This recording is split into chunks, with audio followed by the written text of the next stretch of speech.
Amber Heard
Good evening, happy Friday, and the beginning of Memorial Day weekend here in the States.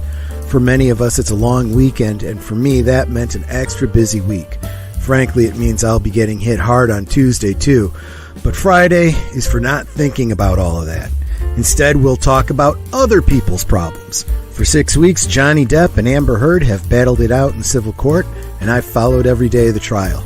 I'll catch you all up, share my thoughts, and hopefully our scheduled guest hostess, Maria of Tea and Telly, link in the description, will be with us to share her perspective. And I hope to hear all your thoughts too.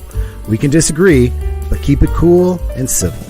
In fact, top off your glasses all the way to the top and start priming. Here we go.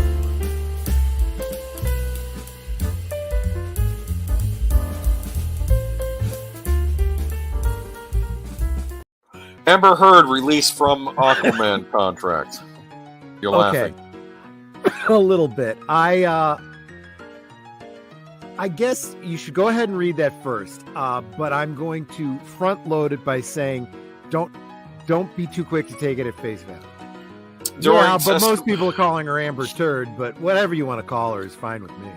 Well, during testimony given on Tuesday, Amber Heard revealed she has been released from her Aquaman 2 contract. They had released me from my contract, and I fought to stay in it, Heard said. That's not all. She also said she is not even sure how much she is in Aquaman 2. They kept me in. I don't know how much I'm in, actually, the final cut, said Heard, in response to questioning from Johnny Depp's lawyer, Camille Vasquez, who asked if she has been replaced in Aquaman 2. A few minutes later, Heard said more of the same, in that she doesn't know how much she is in the sequel, if at all. As I said, I don't know if I will even be in the final cut or how much I will be. It was difficult to say in the movie, Heard said. The news that Amber Heard is no longer has a contract with DC follows yesterday's testimony, where the actress said she has to fight to stay in both the Aquaman films, where she has revealed a fight scene has been cut from Aquaman 2. I was given a new version of the script that had taken scenes that had action in it, that had depicted my character and other character without giving away any spoilers away. Two characters fighting with one another.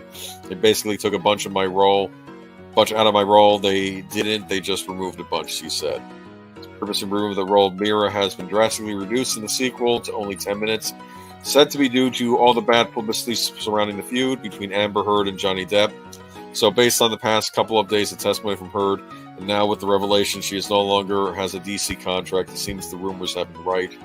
Regarding the new female lead in the flick, nothing has been officially announced as of yet, but rumors have another female actress and character have since replaced Amber Heard. It's still a while before the movie comes out, so more than likely following the trial and closer to the release date will the official details for the film become known. I fought really hard to say in the movie they didn't want to include me in the film. Heard said Monday of Aquaman 2. The thing to keep in mind, there's a couple things. First, whether or not she does actually appear in Aquaman 2, or how big her role is and how much of it's left on the cutting room floor, absolutely means nothing. It does not matter. She got her money. She was contracted. She got paid for it. Okay. Same thing with Johnny Depp and the Grindelwald film that he was taken out of. He got paid for that film. Okay. So he can't, in his court case, use that as one of his losses. He can say that's why I won't be in future films. He can say, he can point out, yeah, I got paid for it, but I didn't actually appear in it because they dropped me. And he needs to try to demonstrate that it was because of Amber Heard and what she said to make his case. But by the same token, it works the same way for Amber Heard with Aquaman 2. She was in it. She did the work. She appeared in it. She got paid for it. She lost nothing. The question is she losing out on Aquaman 3? And is that because of this court case? Is it because of Johnny? Is it because of whatever?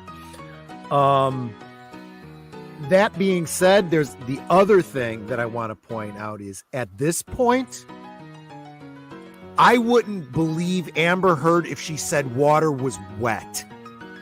So no matter what she says, I don't buy it. Okay? She's going to say whatever she has to say, trying to make her case, whether it matches up with the proof or not, whether it has any bearing in reality, she's going to say it. So I brought this up specifically because it's topical, it's in the news, it was said, a lot of people are talking about it. That doesn't make it the case. I still insist, however, that Warner Brothers is making no decision until this case is over in another week or two. I'm not sure exactly how much is left, but they are not going to risk any liability by making a decision that could affect this lawsuit while it's currently going on.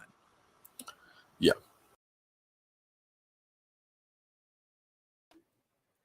All right. So that was a clip from last Sunday's Geeky Geezers. Link in the description so that you can check it out for yourself. Whoops. Sorry about that. I don't know what I'm doing. That was weird. No, yeah, I accidentally shared the screen again, and you saw me twice.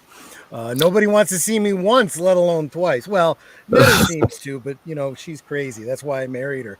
She's the only one that I'd be compatible with because she's nuts enough to think I'm okay. That's because you were a good kisser. Was? Thanks. Thanks, I'll take what I can get. I meant when we met and we started dating, you were a great kisser. And that made me want to marry you because, then I got kisses all the time. There you go. Wow. There you go. Pull that one out of the fire. Anyway, happy Friday, everybody. I think I've already kind of said hi to everybody up to this point, except for maybe Mr. Matchstick, who just came in late. For once, I'm mentioning the last guy first. Welcome, Mr. Matchstick. Let's see. There was, real quick, I saw Big Al, but he's not here because he's getting caught up on Stranger Things season 4, or as much of it is dropped. Of course, Netter's my blue wrench. Love you too, sweetie. Matanui, just some other guy. David Pensack. Let's see. Yes, Loki's Mornings of Mischief. Stone Cold Loki. And he's a great guy. He's got a great morning show. I can't always catch it because it's a little early for me. I've gotten spoiled. I work from home, so I literally roll out of bed and start working. so it's not like I have a ride in these days to listen to a morning show. And deleted scenes, and I think that catches us up to Mr. Matchstick. Oh, Big Al is here. He's here for a bit in between. Yeah, maybe you got to take a break, maybe digest a little bit of that. Yes, I said Matanui was one of the first ones here. I mean, I think I don't know. Tell me, Matanui. I'd love to hear the feedback. I feel like you jump in when I drop the announcement in Discord because I think you're following me on Discord. One of the few. I mean, I don't use Discord the way I should, but whatever brings you here, I'm certainly appreciative for you. So, gosh, yes, like I said in the opening, Friday. What a day it's been. It's like they give you extra work because they know you're coming up on a 3-day weekend, you know. So I can definitely use. What are you sipping on, by the way, Age of Boomer? I have a Calypso Taste of the Islands. This is the Ocean Blue lemonade. Ocean Blue lemonade. It has blueberries in it, and it has a blue color. If you ever want to make if you ever want to make fake Romulan ale, you could use this as a starter, maybe. That sounds good. That sounds really good. Does it have a coconut flavor? No, it's like you usually blueberry. Expect those island drinks Let to me be see. Hold on. What? You're checking what's in it? No, it's no coconut. Okay. No. It's blueberry and lemonade. Can you guess what I'm sipping on? You know what tonight is. What we're talking about. Is it gonna be the Release the Kraken?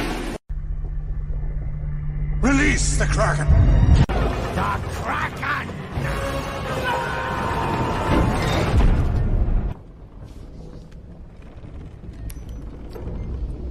Why is the rum always gone?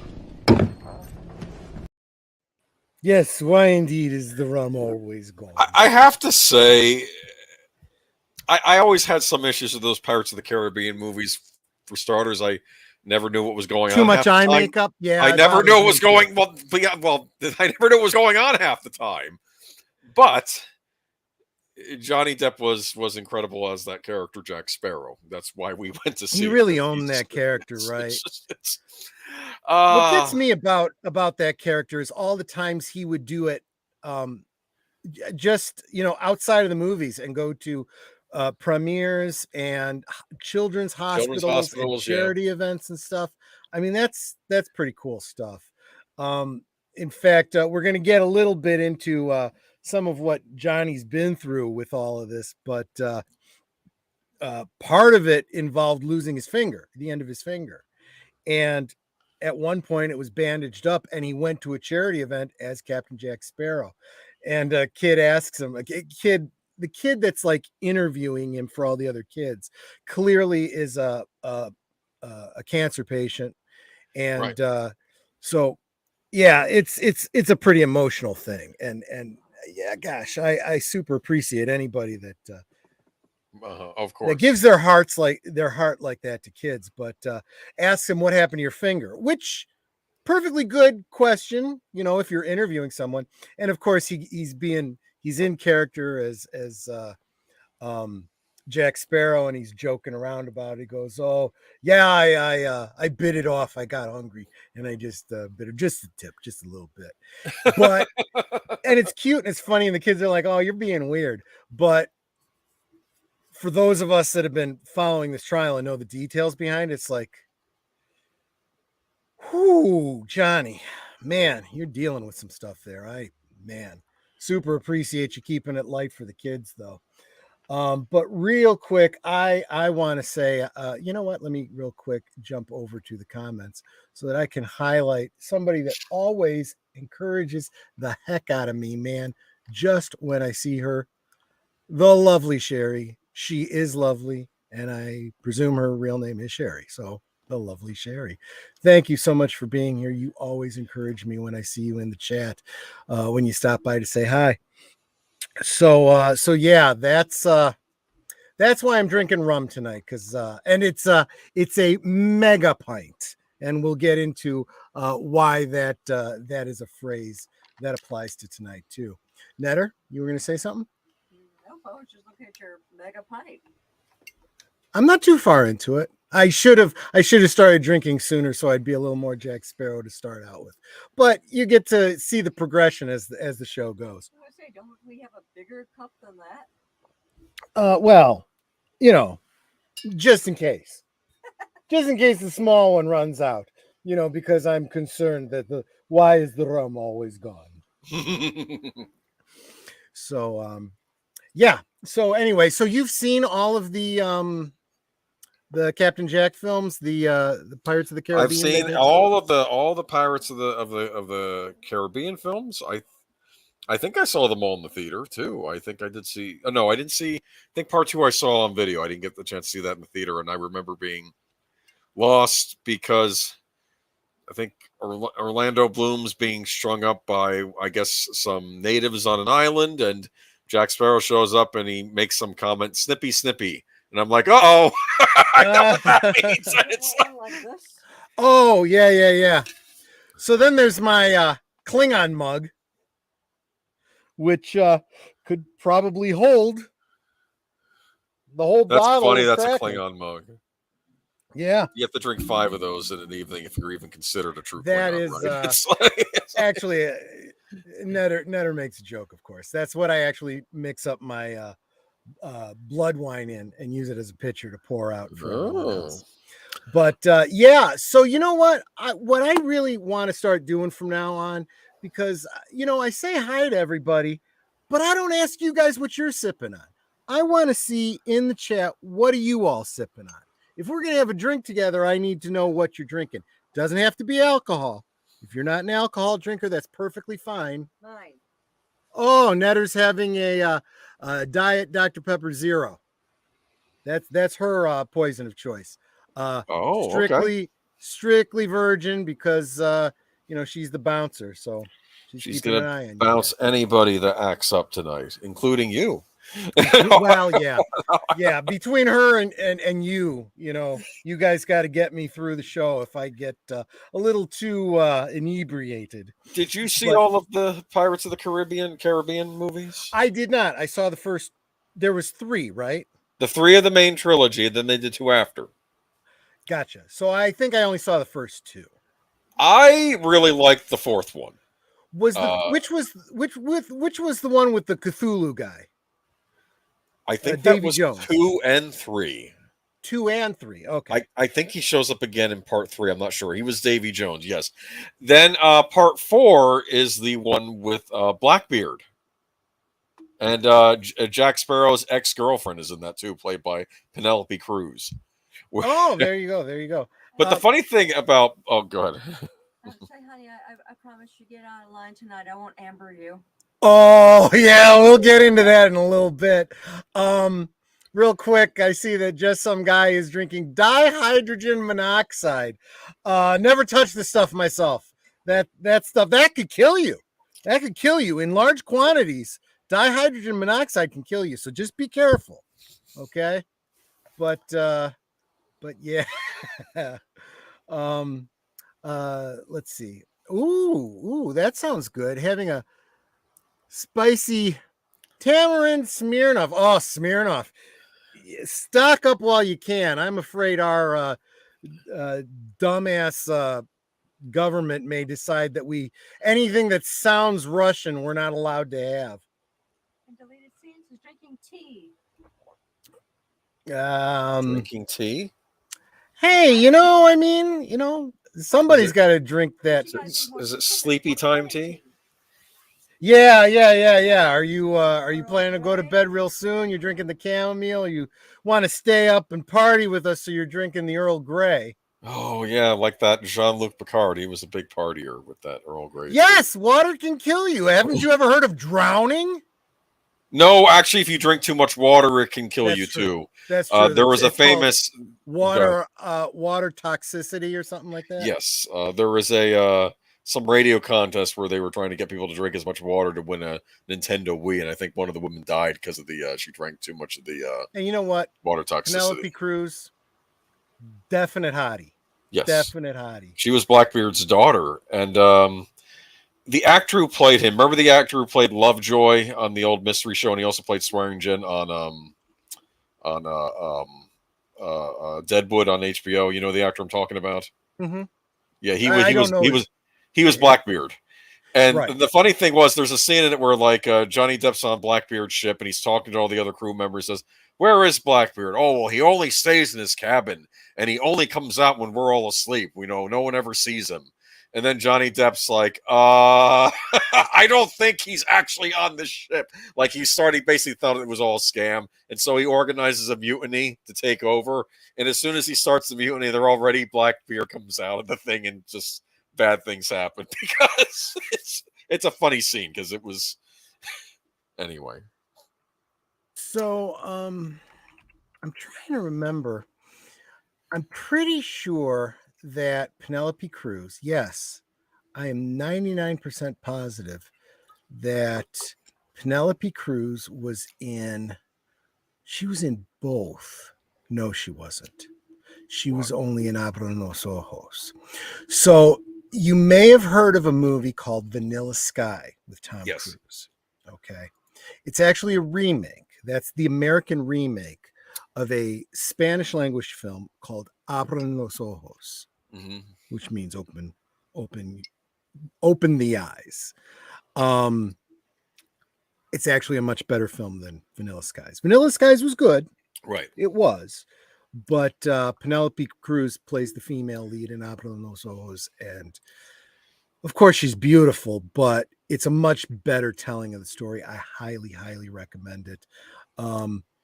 Yeah, I find that way sometimes with the American remakes of foreign films. Like Nolan's Insomnia was good, but the original version was better. I think it was the Swedish version or the Norwegian version. It's yeah. Oh, and deleted scenes is specifically Food Lion sweet tea. That's sweet tea. That's stuff you guys drink down south, right? Yes. Yeah. I never cared for it. Yeah, I'm not big on it either, but it is a big Southern drink. I like a lemon tea or just a plain unsweetened. But like I said, yeah. Well, see, I'm not big on cold teas. I like hot tea because you live in a cold part of the country.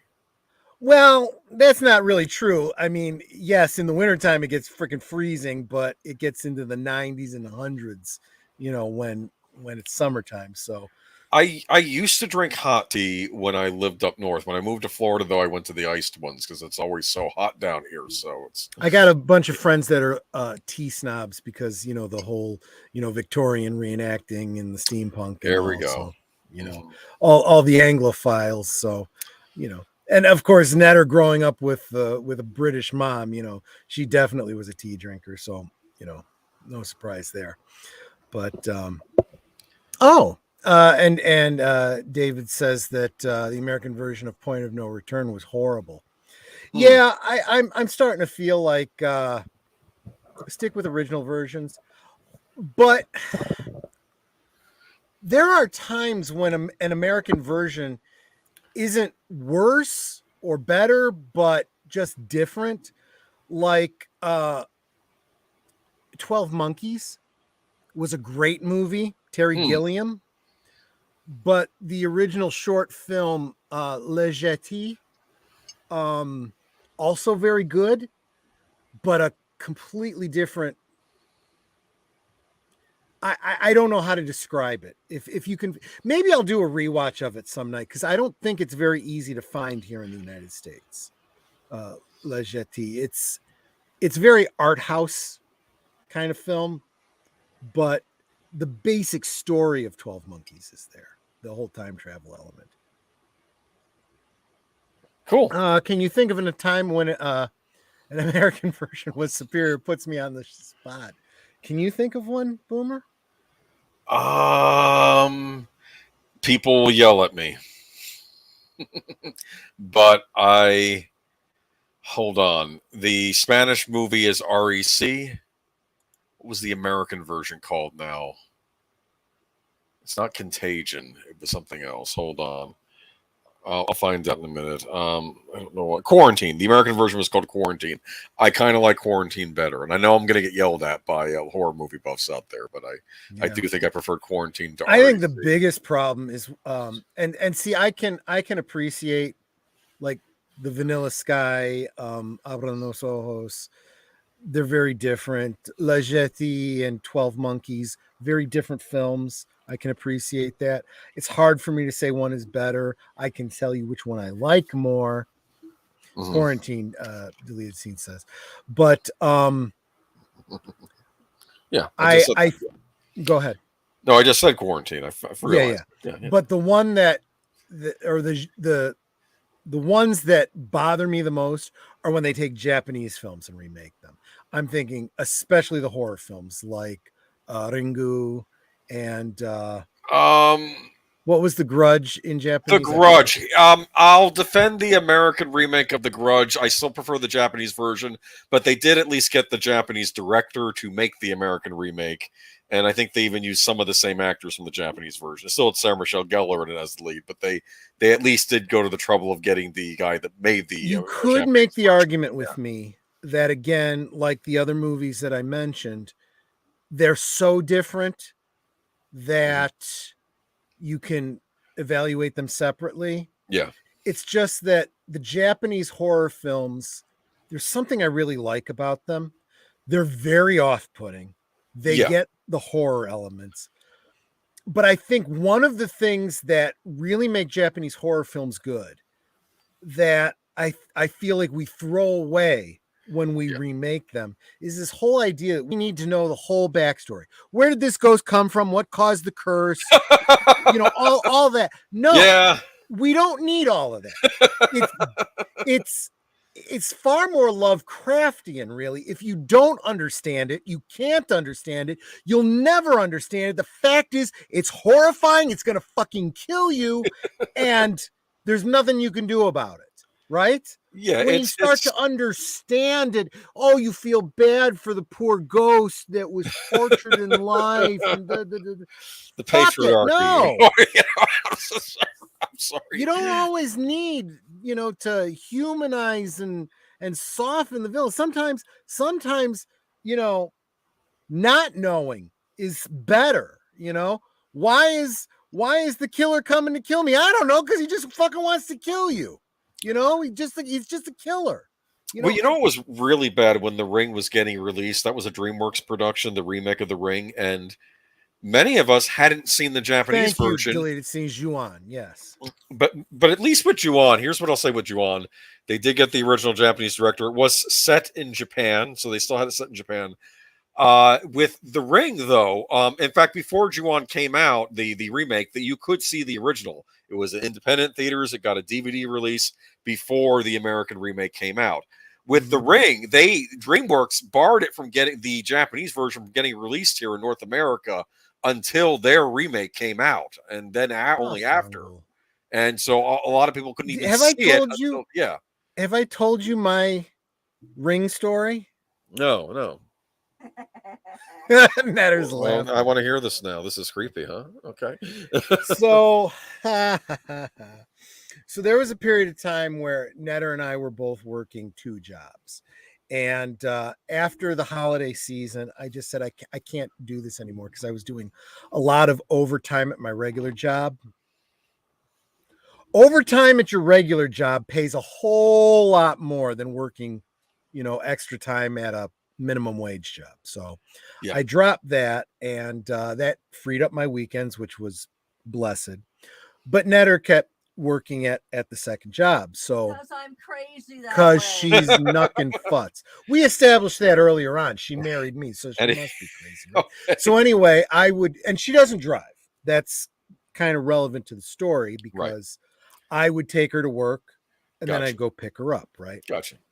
So I would drop her off, and I had the day to myself. So I'd watch some movies that I didn't think she'd be interested in. Not what you're thinking. Clean up your minds. I watch horror films because she's not real into horror films, right? So I did a double feature that night. I did. Crap. What was the other movie? It was so bad. I don't remember it. Okay. No. It was The Ring. And there was another movie about a videotape. Was it One Missed Call? No. Shoot. Wait, I'll Google it. She's going to Google it. But the first movie I watched was about a videotape. It was another horror movie. You know how these movies that are on the same thing tend to watch it, and then 3 days later or something. Yeah. The studios are all working on their own thing, right? There was the Ring.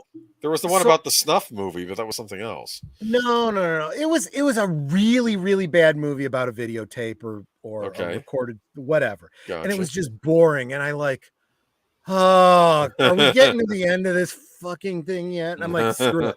I pulled it out. I put in, and now these are DVDs, right? They're not videotapes, but DVDs, yes. It matters. So I put in the videotape or the DVD of The Ring, right? Get to the menu, and it's before you. What? No, I don't know that one. You know how you get like a little, not featurette, but the video that plays over the menu on the menu screen. Yeah. Okay. I know that. Like usually you can skip over it, right? Like Finding Nemo has like the fish in the background, the aquarium. Yeah. This was all the footage from the video from The Ring. Oh, that's creepy. Very creepy. And it's out of context because you haven't seen the movie yet. So I'm sitting there watching this going, holy fuck, what the hell is this? And it just goes to black. And I'm waiting and I'm waiting and I'm waiting. And I'm like, it is called Ring. No, there was another movie that I saw that had a videotape in it. It wasn't The Ring. And it wasn't VHS, if that's what you guys are thinking. It was something else entirely. Okay. And it was just a bad movie. Anyway, so it fades to black and nothing happens. But you can see the counter on the machine is still ticking. And I'm like, I'm expecting a jump scare. I'm like, fuck it. Just play. I don't want to see whatever comes next because I'm already amped up from watching this footage, the finger on the nail and the fly and the woman turning around looking in the mirror, all that crazy bullshit. Okay. So then I'm watching The Ring, right? And this whole thing's fucking creeping me out. I mean, you play the video, you see this footage, you're going to die in 7 days, you get the phone call and everything. Yeah. And one of the images or one of the settings is like it's the sun's going down and there's this tree. And I'm like, normally that would be like a beautiful image, but it's kind of creepy in this setting. And then I look outside, it's about 6:30, 7 o'clock here in Chicago in the summertime, the sun's starting to go down. I'm like, oh, fuck, and I'm getting creeped out. And then just when the boyfriend has watched it and the phone rings, my phone rings. I'm like, crap. So I pick up the phone and I'm like, hello? Remember, I've just watched all the footage, so it's just like, you could be cursed, yeah. And it's Netter calling saying, you can come pick me up at such and such time. Okay, thanks. Is everything okay? Yeah, everything's fine. Bye-bye. Hang up. What if she had whispered 7 days? Would you have flipped your... Yeah, I would have shit myself. I would have just totally nuts myself right there. I'd have Amber Hearded the bed, right? So we will get to that, by the way. That is the topic of the evening. So I start the video again and starting to get creepy again. All of a sudden, there's a knock at my door. The reason this freaks me out is because I'm living in an apartment building and it's a secure building. So you have to ring the bell in order to be let in before you can knock on the door. So that means it's someone in the building. And I go to the door. I pause the movie. I go to the door. And I'm getting ready to look through the little keyhole, but I'm like, fuck it. I don't want to. I'm like, hello? Yes. Who is it? Hi, this is your upstairs neighbor. I just wanted to touch base with you because do you have the landlord's number? Oh, I know my wife does. I don't know if I do. Let me go check. He goes, I just wanted to know because I smell gas in the building. I'm like, fuck it. I'm out of here. I said, I'm going to pick up my wife. I'll get the number. We'll call him. I'm getting out of here. I'm like, I'm going to watch the rest of this movie when Netter's here because fuck this shit, What if you left and then suddenly the whole building ignited right as you drove away? At least it happened when I wasn't there. Okay? Then, and let that fucking DVD burn. I don't give a shit anymore. Holy fuck. I say own physical media. Maybe not that one. Okay, so I'm assuming David's laughing at me, and that's fair. That's why I tell the story. Oh, Joshua V, how you doing, my friend? I wouldn't watch it since I'm not the most. I'm not into most horror films. Yeah, like Netter. That's fine. Nothing wrong with that. However, the concept sounds cool. Yeah, it's this idea that a curse is passed on, and you know what? It doesn't matter the media. It's a modern story, so they're telling it. And it's a VHS, right? Nowadays, it could be a DVD. Years ago, it could have been a chain letter. It could be anything, right? You know, I have a Japanese trilogy of things called One Missed Call, and I think it deals with cell phones, something to do with cell phones and stuff. So that's interesting. Yeah, the Japanese, I'll say this, they'll use their old horror stuff, but they'll figure out a way to integrate it with new technology. So like a cursed videotape or something like that. You know, it's interesting what they do over there. But yeah, this is a good one. So Stephen Otten's asking, question for the panel and chat. What movie scared you or that you thought you'd effed up or left you with a sense of dread? You know, I will say that for that whole story, you know, The Ring, I walked away from it. I was done. I didn't care. But Cabin in the Woods. Cabin in the Woods was a little bit disturbing. Yeah, it was. The Josh Whedon written one. Yeah. Oh, okay. I thought that was kind of funny, actually. It did have a Lovecraftian quality to it that I really liked. Well, what I thought was funny about Cabin in the Woods was how fair enough, David. Thank you. the office workers behind the whole thing. Remember that? Yes, it was funny. And like, but the whole thing was so meta, right? Because the strong implication is that the people they're trying to appease is us. Yes. And they know that their character's in a horror film, kind of a thing, you know. But yes, just some other guy. You're absolutely right. Paranormal Activity did kind of mess me up. It did kind of mess me up. Got a story about that one too. I'm trying to think. For me, The Fly, the Jeff Goldblum one. That's kind of that was body horror. That was who did that film? David Cronenberg. Cronenberg, yeah, Cronenberg. He does a lot of that. He did The Brood. That's another. Yeah. He gets that the body horror stuff kind of gets under my skin. And what? So what, yeah, I do have a Paranormal Activity story, kind of like The Ring, right? So, Netter, were you there when I watched Paranormal Activity, or were you not involved in that? Is that the one with Nicole Kidman? No, that's the others. That one kind of made me sad. I don't think it scared me as much as it made me sad at the end. Yeah, I'm pretty sure I watched Paranormal Activity with you. Okay, so we watched Paranormal Activity, and it was really creepy, right? And it's important to lay out the basics of that one too. This was one of those, you got a haunting in the house, and they're trying to videotape it, and you're seeing it from the point of view of the video, right? And very, very creepy stuff because it's what's happening while you're sleeping. It's not doing it with you expected as an audience. You don't see it until the next day, and you see lights going on and off in another room while you were sleeping, and no one even noticed. Yes.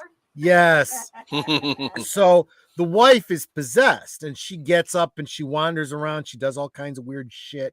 And at one point, she's standing at the foot of the bed, and because they don't want to do real time, watch people sleep for 8 hours when something creepy only happens for 5 minutes. They do a fast forward. So you see them sleep, fast forward, and then slow down so you can see the creepy thing happen, and then fast forward until morning, right? Whatever. So fast forward until she gets up, walks around, does some stuff, stands at the foot of the bed, and she's looking at the husband, and she's just standing there, and she's kind of swaying a little bit. And then it starts fast forwarding again, and it shows that she's been standing there for hours, just staring at him or asleep standing, whatever. Very, very creepy. Creepy. That is creepy. So I went to bed feeling, well, actually, Netter and I were both a little creeped out, right? But we go to bed, get into bed. Older couple, we tend to get up and go to bed, go to the bathroom in the middle of the night or whatever. Well, I was just starting to fall asleep. Netter gets up, goes to the bathroom. Didn't realize it until I fully wake up, and I realize she's standing at the foot of the bed, and she's doing this. And I can't see her clearly. I just see her outline, and I'm like, "The fuck are you doing?" She's like, I'm rubbing my eye. There's something in my eye. And I'm like, "You're scaring the shit out of me. Would you get in bed and do that?" It's like, the fuck is wrong with you? I'm like, "It's just like a fucking movie." And then she thought it was hysterical, and she's never let me live it down since then. Oh, that's funny. That's funny. Yeah, creepy as all get out. But real quick, you guys got some good stuff going on in grade school. I and my older brother took your older brother took you to see Dawn of the Dead, the Romero version. Oh yeah, that's a good one. Sleep for Days. Yeah, you know what? That is a creepy movie. Sometimes those older films, I don't know if it's the film grain or the pacing or what. It's just a little bit creepy. You don't have to spend a lot of money to scare the shit out of people. Well, the 70s too were kind of a grimy decade. Well, okay, I saw some pretty bad films when I was young too. Yeah, no. Poughkeepsie tapes. Poughkeepsie. Okay, well, thank you. I've not seen it. I've heard things about it. I've not seen that movie. I know that it took a while for that to get released because nobody wanted to release it. But yeah, that was a movie I heard. Do you want to know the premise of it? No. Okay. I don't want to get too wrapped up into this. Good gracious, Netta, you're trying to give it. I said that. I said, "Are you trying to kill me?" She goes, "No. If I was going to kill you, I'd kill you." I'm like, "Yeah, well, you make it look like an accident when I have a heart attack." Holy fuck. Speaking of spousal abuse, let's get into this whole Amber Heard. Yes. Johnny Well, this is a real life horror story. There have been people comparing this story to Gone Girl. That's how. Oh, you know what? Yeah. Granted, I think Gone Girl falls more in the thriller category than horror, but frankly, for me, I call that's a modern ghost story for men that are, about getting with the wrong woman, and that is and I feel terrifying. I feel like the analogy is really, really good here too. I really get that. And it came up literally in the trial. It's come up in chats regarding the trial. What the fuck did he see in her? She was a hot piece of ass that made him feel good. That's really what it comes down to. She snowballed him, and then after they were married, he realized, oops. Yeah. That's really what it comes down to. He made a mistake. So let's get into it. So, Boomer, you have not really been following this at all. No, right? You were telling me that Ellen Barkin was involved the other week or something, right? And she got in on it. It's a tiny part of it, but I'll cover that. Yeah. So the basic storyline here of Amber. I actually, tell me, what do you know? This actually helps me because I've been so steeped in this. Been watching Yellow Flash and the Tug and the law tubes and all that kind of stuff. So I've really been following this. So I know the details. What do you, as someone who hasn't been following it? Just a lot of hearsay. Like, I've heard that some of the testimony she gave was one of the movies she was in or something. Wasn't that something that came out? Not even movies she was in, just movies she's seen. Okay, yeah. It's like yeah, I forgot. It was like some guy telling his story about where he came from, and I think it was on a sitcom. I don't know if it was Who's the Boss or something. Then you find out he was repeating the story for Rocky, or something like that, or and it's let's see what else. I think she was crying a little while back, saying, "No one believes me," because I guess drawing into that believe all women thing. Well, wait a minute. Let me. I know we haven't gotten into this, but I think I should set the stage a little bit with what you just said. She was crying. Yeah, she did a lot of on the stand.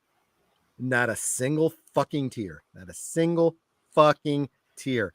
And interestingly, one of the witnesses for her side, her team called this witness. It was her acting coach, because her acting coach apparently had witnessed some arguments they had, so could testify to certain events.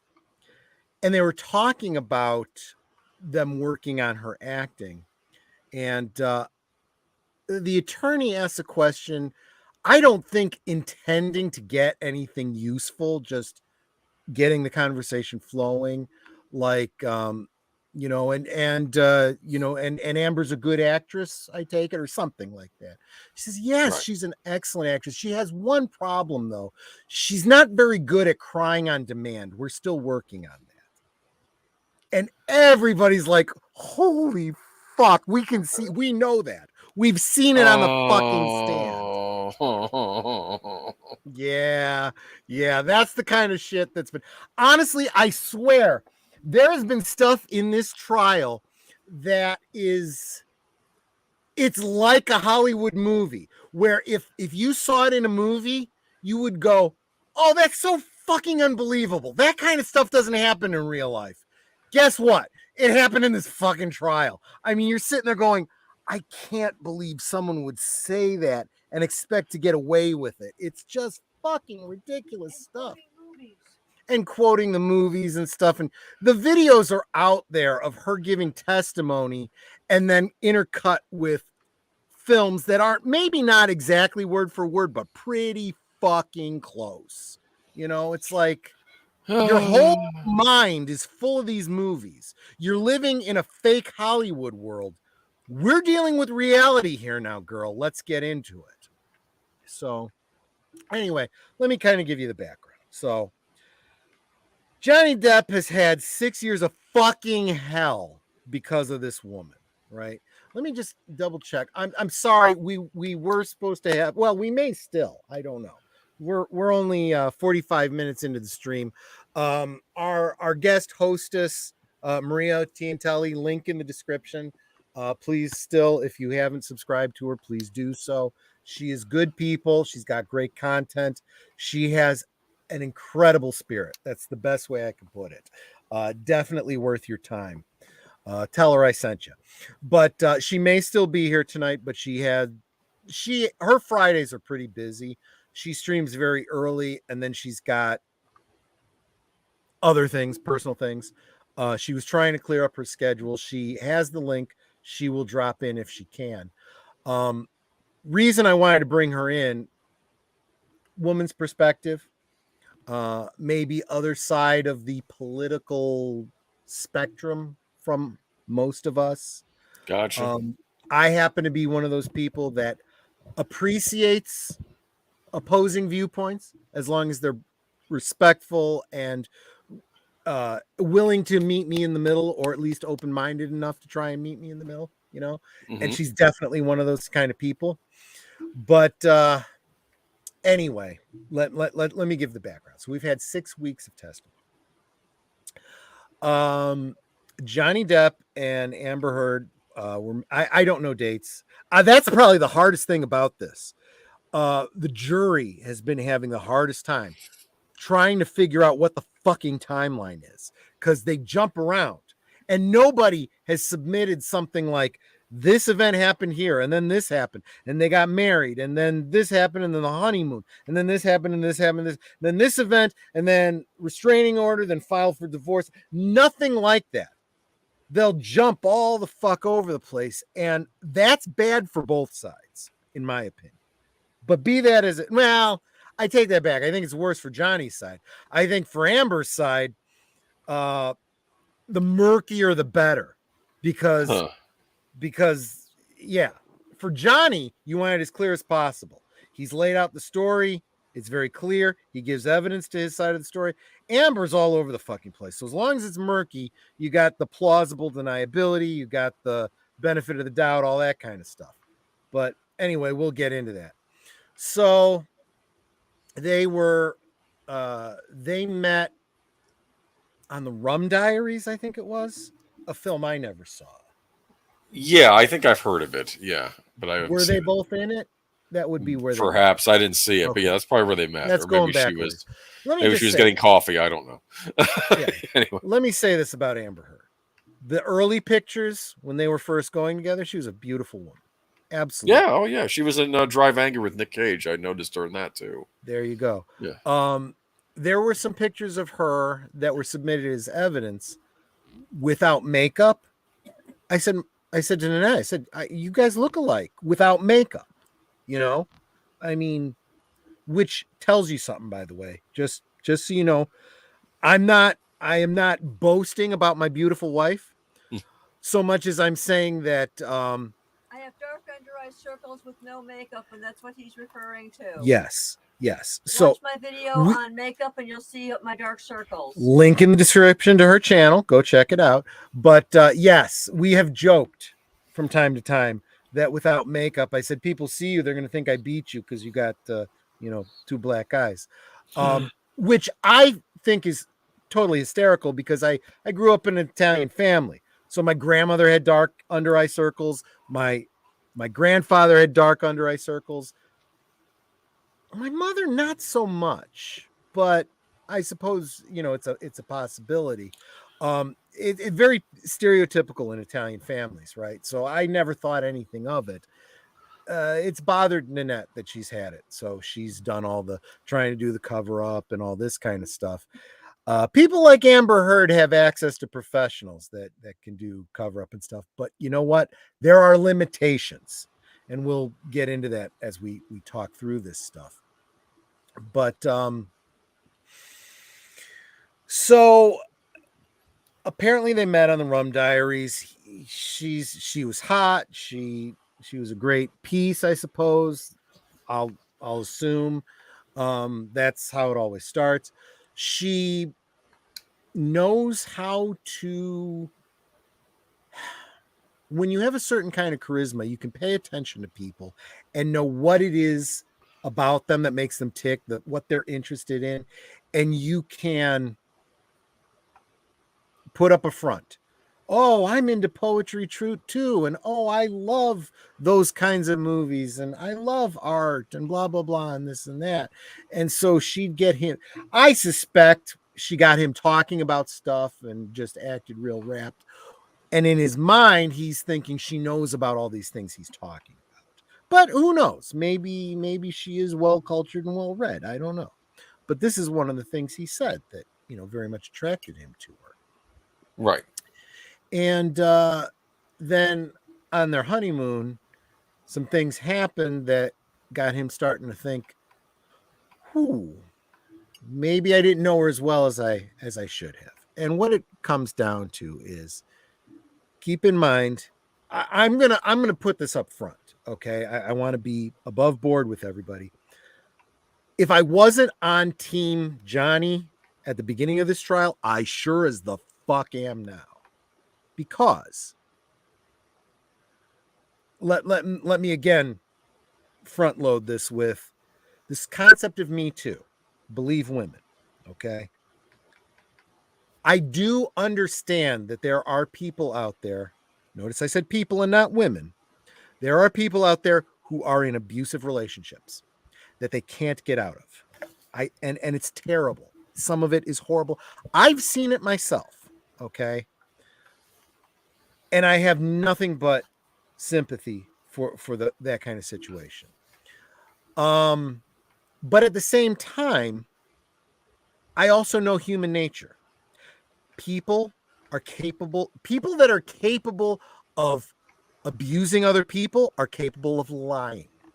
And Munchausen by proxy, and please pity me for, all the problems I'm causing and things like that, right? I don't believe people. I believe evidence. What did Ronald Reagan say? Trust, but verify. Right? And that's the way our legal system works too. If you bring a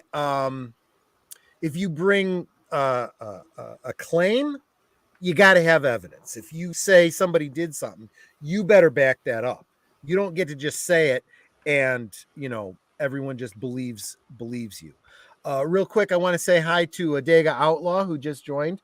Good evening. It's so good to see you, my friend. Netter, please, can you drop the link for Adega's channel? He is good. Or Adega, you got a blue wrench. You can drop your own link. Please do that. I would super appreciate it. We all grow together, and he's got a great channel with some really great content over there. He is a very artistic person himself, and he makes great art. And by that I mean prose. Go check it out, please. But anyway, so yeah, I believe evidence. And the quickest way to sum this up is we have two people accusing each other of domestic abuse. And we have one that has provided consistent and verifiable evidence, and one who has not. One who, even when the evidence is presented, it's proven to be false. And I'll get into that a little bit more. And one who doesn't donate their money to charity when. So, okay. Well, yeah. There's that whole thing. Yes. I'll get to that because that kind of, I want to try to put it in some semblance of a, what do you call it? A timeline, if I can. So, they had on their honeymoon, they took a ride on the Orient Express. And apparently Amber got upset about something, because Amber gets upset about things all the time. And it became an argument, and she ended up decking Johnny on their fucking honeymoon. Raised a shiner on his left eye. And the reason that there is evidence that this happened is because one of the people in the wait staff in the restaurant wanted to get a picture with him. So there's a picture of him with this guy and whatnot, big old shiner. So he's got to tell the story. And the more Johnny is telling these events, these stories, you see the abused spouse situation where he loves his spouse. He wants to cover up for her. He tells people, I walked into a door, that sort of thing. Yeah. I slammed my finger in a the same thing that any person being abused would say. Exactly. But the evidence is pretty clear, right? So and it keeps coming out, in the trial. So and Johnny took the stand early on, and he tells, and Johnny has this, and you can say he's an actor, he's rehearsed, he's whatever, but he's very, very personable, right? And he's talking directly to the jury, and he's telling his story, and his story's pretty rough. I mean, he grew up in poverty. His father was pretty passive. His mother was very abusive, bipolar. So he and his sister received a lot of abuse from her. Father used to get a lot of beatings from the mother and whatnot, and he'd never fight back, and he'd always try to withdraw, and he always felt his father was a coward, and his father would always tell him, you don't hit a woman. That's just not what you do. And he even speculated. He says, I think my father only stuck around as long as he did because of us, Right. Which leads to him getting into acting, getting into, artistic. He's in a band. Something about vampires is the name of the band. I don't know. But he's been in substance abuse. He was very upfront about that. He's done cocaine. He's done downers to sleep. What bothers me is I see him on the same up and down that killed Michael Jackson and Prince and Elvis and so many other artists, where you take stuff to keep going, you take stuff to calm down, you take stuff to go to sleep. I mean, if he doesn't get his stuff together, he's going to self-destruct. Yes. But that's self-destruct, not. Yeah, I'm sorry. There was no evidence presented in this trial that I saw that was compelling to imply that he was ever abusive of somebody else, that he ever raised his hand to anyone, ever. if anything, if he did any damage to Amber, it was in self-defense. There's an event where he's trying to get away from her. He locks himself in the bathroom. She tries to push open the door. He pushes back and she hurts her foot because she's got her foot caught under the door, and she decks him. Again. He injures her trying to keep her out of the bathroom. I mean, to defend himself. I mean, you know, in another instance, she's wailing on him and he tries to grab her to stop her from doing that. And she's still hitting him and his head goes back. And when it comes forward, he headbutts her. Mm-hmm. Unintentional, but it happened. And she sees that as him, you know, attacking her. It's all kinds of craziness, right? So we got 6 weeks of this kind of testimony. I'm sorry, I didn't mean to interrupt you, Boomer. You're going to ask a question. Well, now we think about histories of abuse. Have they've been talking to previous women that Johnny Depp have been involved with? In fact, was Kate Moss recently interviewed? Yeah. So here's the thing: this is a defamation suit. It's not really a domestic violence case, right? The only reason the domestic violence comes up is because she put out an op-ed in the whatever magazine it was, where she became a spokesperson for Me Too. And she's going to talk about being a victim of domestic violence and so on and so forth, and abuse, and how institutions protect men and don't believe women and da-da-da-da-da. 2 years ago, I came out as a victim of domestic abuse. Well, 2 years ago coincides with her getting a restraining order against Johnny Depp. Okay. Mm-hmm. Look, I know the laws about restraining orders. Okay. It's not really difficult.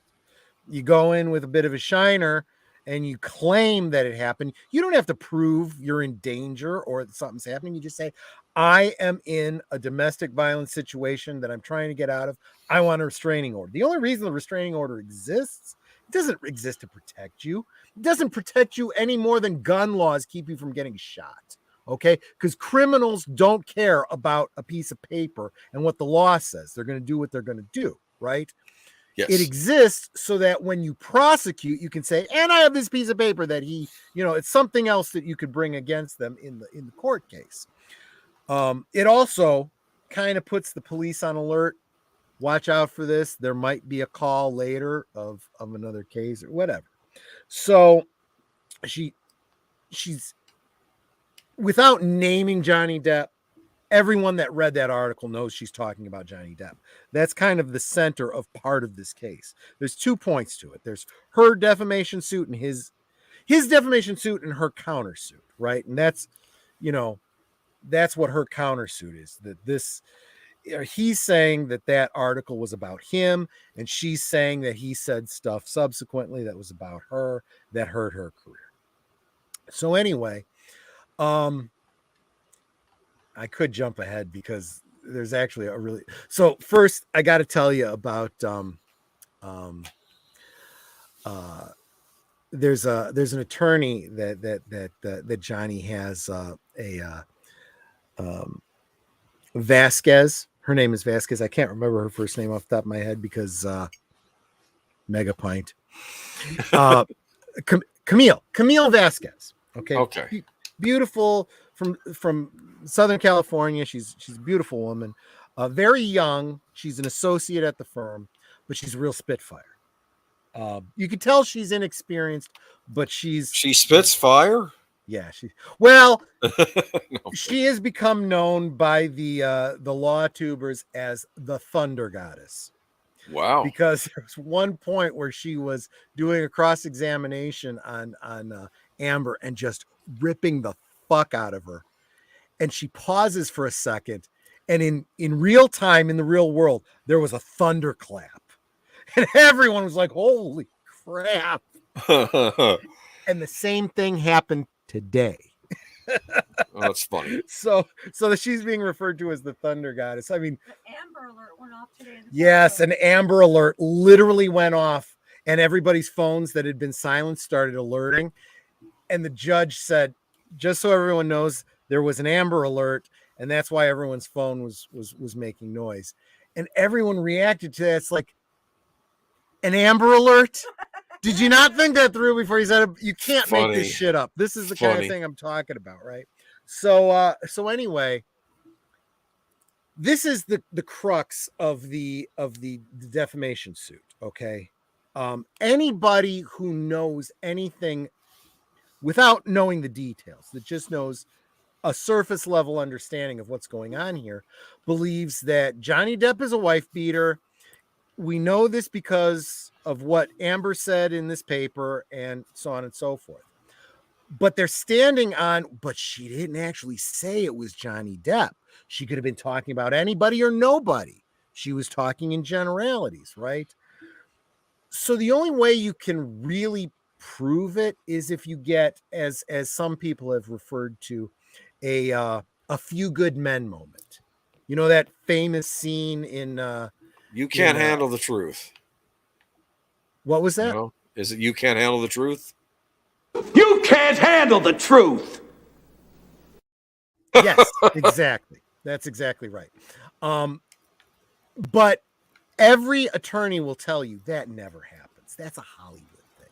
You don't get somebody all riled up and confess to the big, thing. Can I share with you something? Sure. In the new Perry Mason show that was on HBO, the DA, or a guy wanting to run for DA, is kind of helping the new lawyer Perry Mason out, and you see a scene where Perry Mason has the guy on the stand, and the corrupt cop, and he's trying to get him to confess, and he's Right. he's getting him riled up, and the guy's confessing, and then suddenly the DA comes to the scene and says, "They'll never confess. He'll never confess on the stand. This does not happen." And he was trying to explain that to Perry Mason. Did he end up confessing or no on the stand? No, it didn't happen. Perry Mason figures out another way to get the innocent woman off. So Okay. not only has my buddy Chris, who's my attorney, Right. and D&D player every week, he has often said that too. He's like, yeah, that doesn't happen in real life.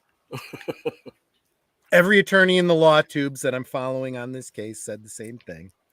And then one day we actually got our A Few Good Men event in this trial. Again, you can't make this stuff. This is the kind of stuff in a Hollywood movie you go, that doesn't happen. And then it happens in this case. Happens here. So you've gone through this whole trial and this happened yesterday. We've gone through this whole trial with this ambiguity of, she didn't actually say it was about Johnny Depp. If you can't tie it to Johnny Depp, you can't find in favor of Johnny for defamation. You don't have any proof that she was talking about him. You can't legally, I think the term is, you can't prove malice. You can't, right. That she did it maliciously to hurt him. So you can't. You would need her to confess, and that's not going to happen. But then Camille got her to confess. Let me play this for you real quick. That TMZ had been alerted that you would be at the courthouse and knew exactly which side of your face to take a picture of. Did you? I know how many people will come out and say whatever for him. That's his power. That's why I wrote the op-ed. I was speaking to that phenomenon. How many people will come out in support of him and will fall to his power? He is a very powerful man, and people love currying favor with powerful men. Did you order the code red? I did the job. Did you order the code red? Damn right I did. It was brilliant. And even the law tubers at first didn't even quite catch it. They were like, wait a minute. Did she just confess that it was about Johnny? And someone was like, yeah, she did. So yeah, that's out there. She confessed this was about her.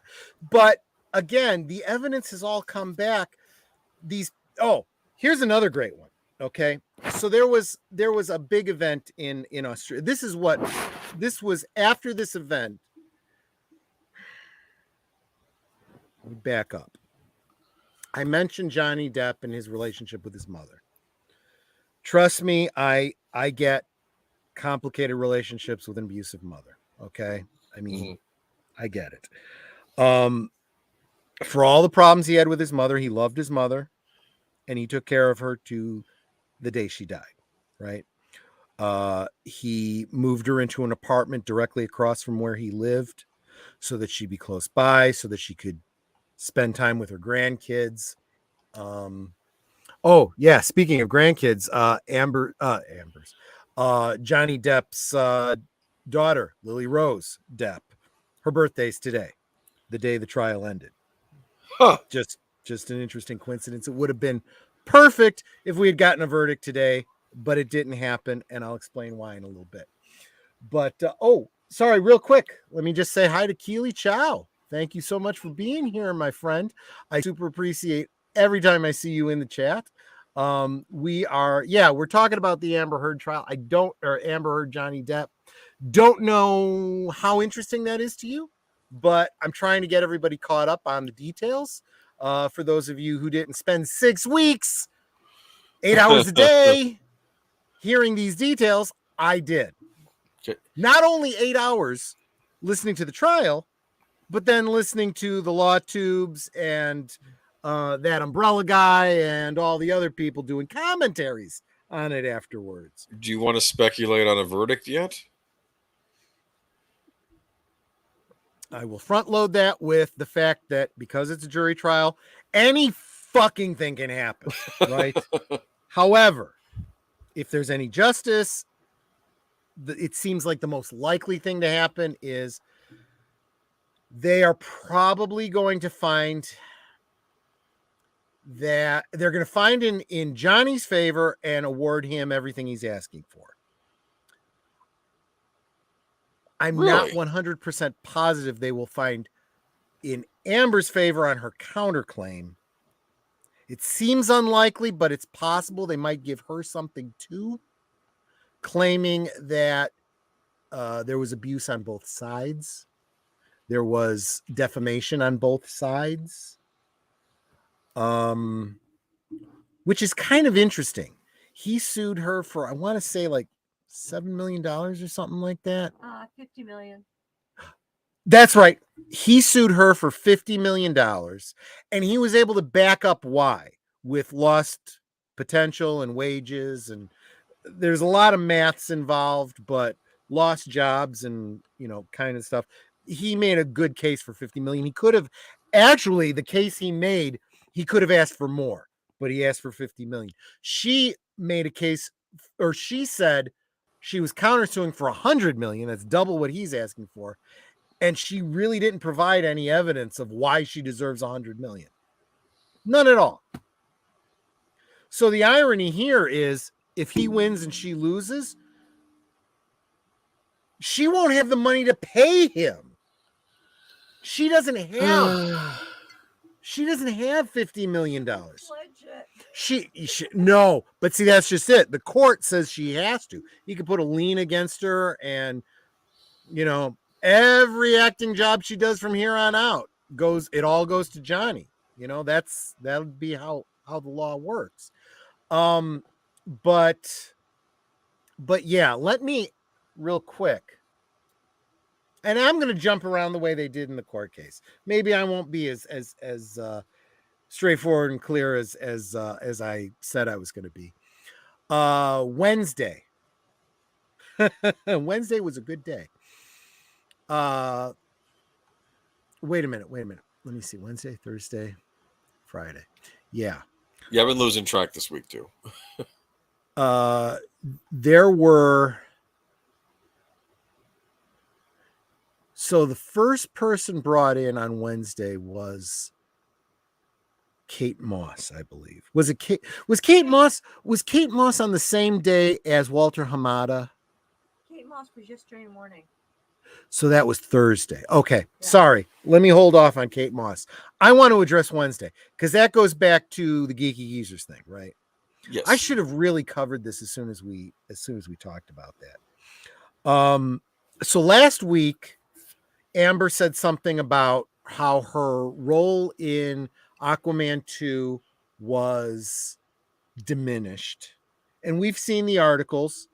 It went from a larger role down to 10 minutes in the film. And she said in court that she had been released from her contract. So in other words, she would not be in an Aquaman 3 if it happened. Yes, and then there was Walter Hamada. Well, wait a minute. Before Walter Hamada, they had some other fucking Karen. Really, everybody, every witness they brought in, with the exception of her acting coach, was a fucking Karen and an asshole. Really, they just reflected, it seemed, the attitude of Amber Heard. She had a psychiatrist come in who looked like fucking Heinz Doofenshmirtz from Phineas and Ferb. He was a fucking asshole who thought who the hell he was. And even if his testimony was dead on good, he pissed people off so much no one would fucking give a shit. They'd say, fuck you. He was an asshole. He really was. I'm getting off the point though. She had some Hollywood expert come in who claimed that her contract was this for however many million for the Justice League and however many for Aquaman 1, how much it was for Aquaman 2, and how much it would be for Aquaman 3. I think it was $500,000 for Justice League, $1 million for Aquaman 1, $2 million for Aquaman 2, and it would be $4 million for the next Aquaman movie. Aquaman 3. Right. Which is a huge, I guess that's not common for people in those kinds of supporting roles. And let's be clear, Mura is absolutely a supporting role. What's ironic is that her Hollywood expert, let me see, what was her name? We keep referring to her as Entertainment Karen. Her name was Catherine Arnold. Okay. She bills herself as some sort of Hollywood expert. And to come up with what she felt Amber deserved, what her career was going to be, she's had her Star is Born moment, and she was going to go on to this and that if the evil man hadn't said bad things about her and destroyed her career. She said she looked at other actors that were comparable and used them as a guide. Here's who she decided was comparable: Jason Momoa, Gal Gadot, Chris Pine, and Zendaya. Please, this is ridiculous. Zendaya, maybe.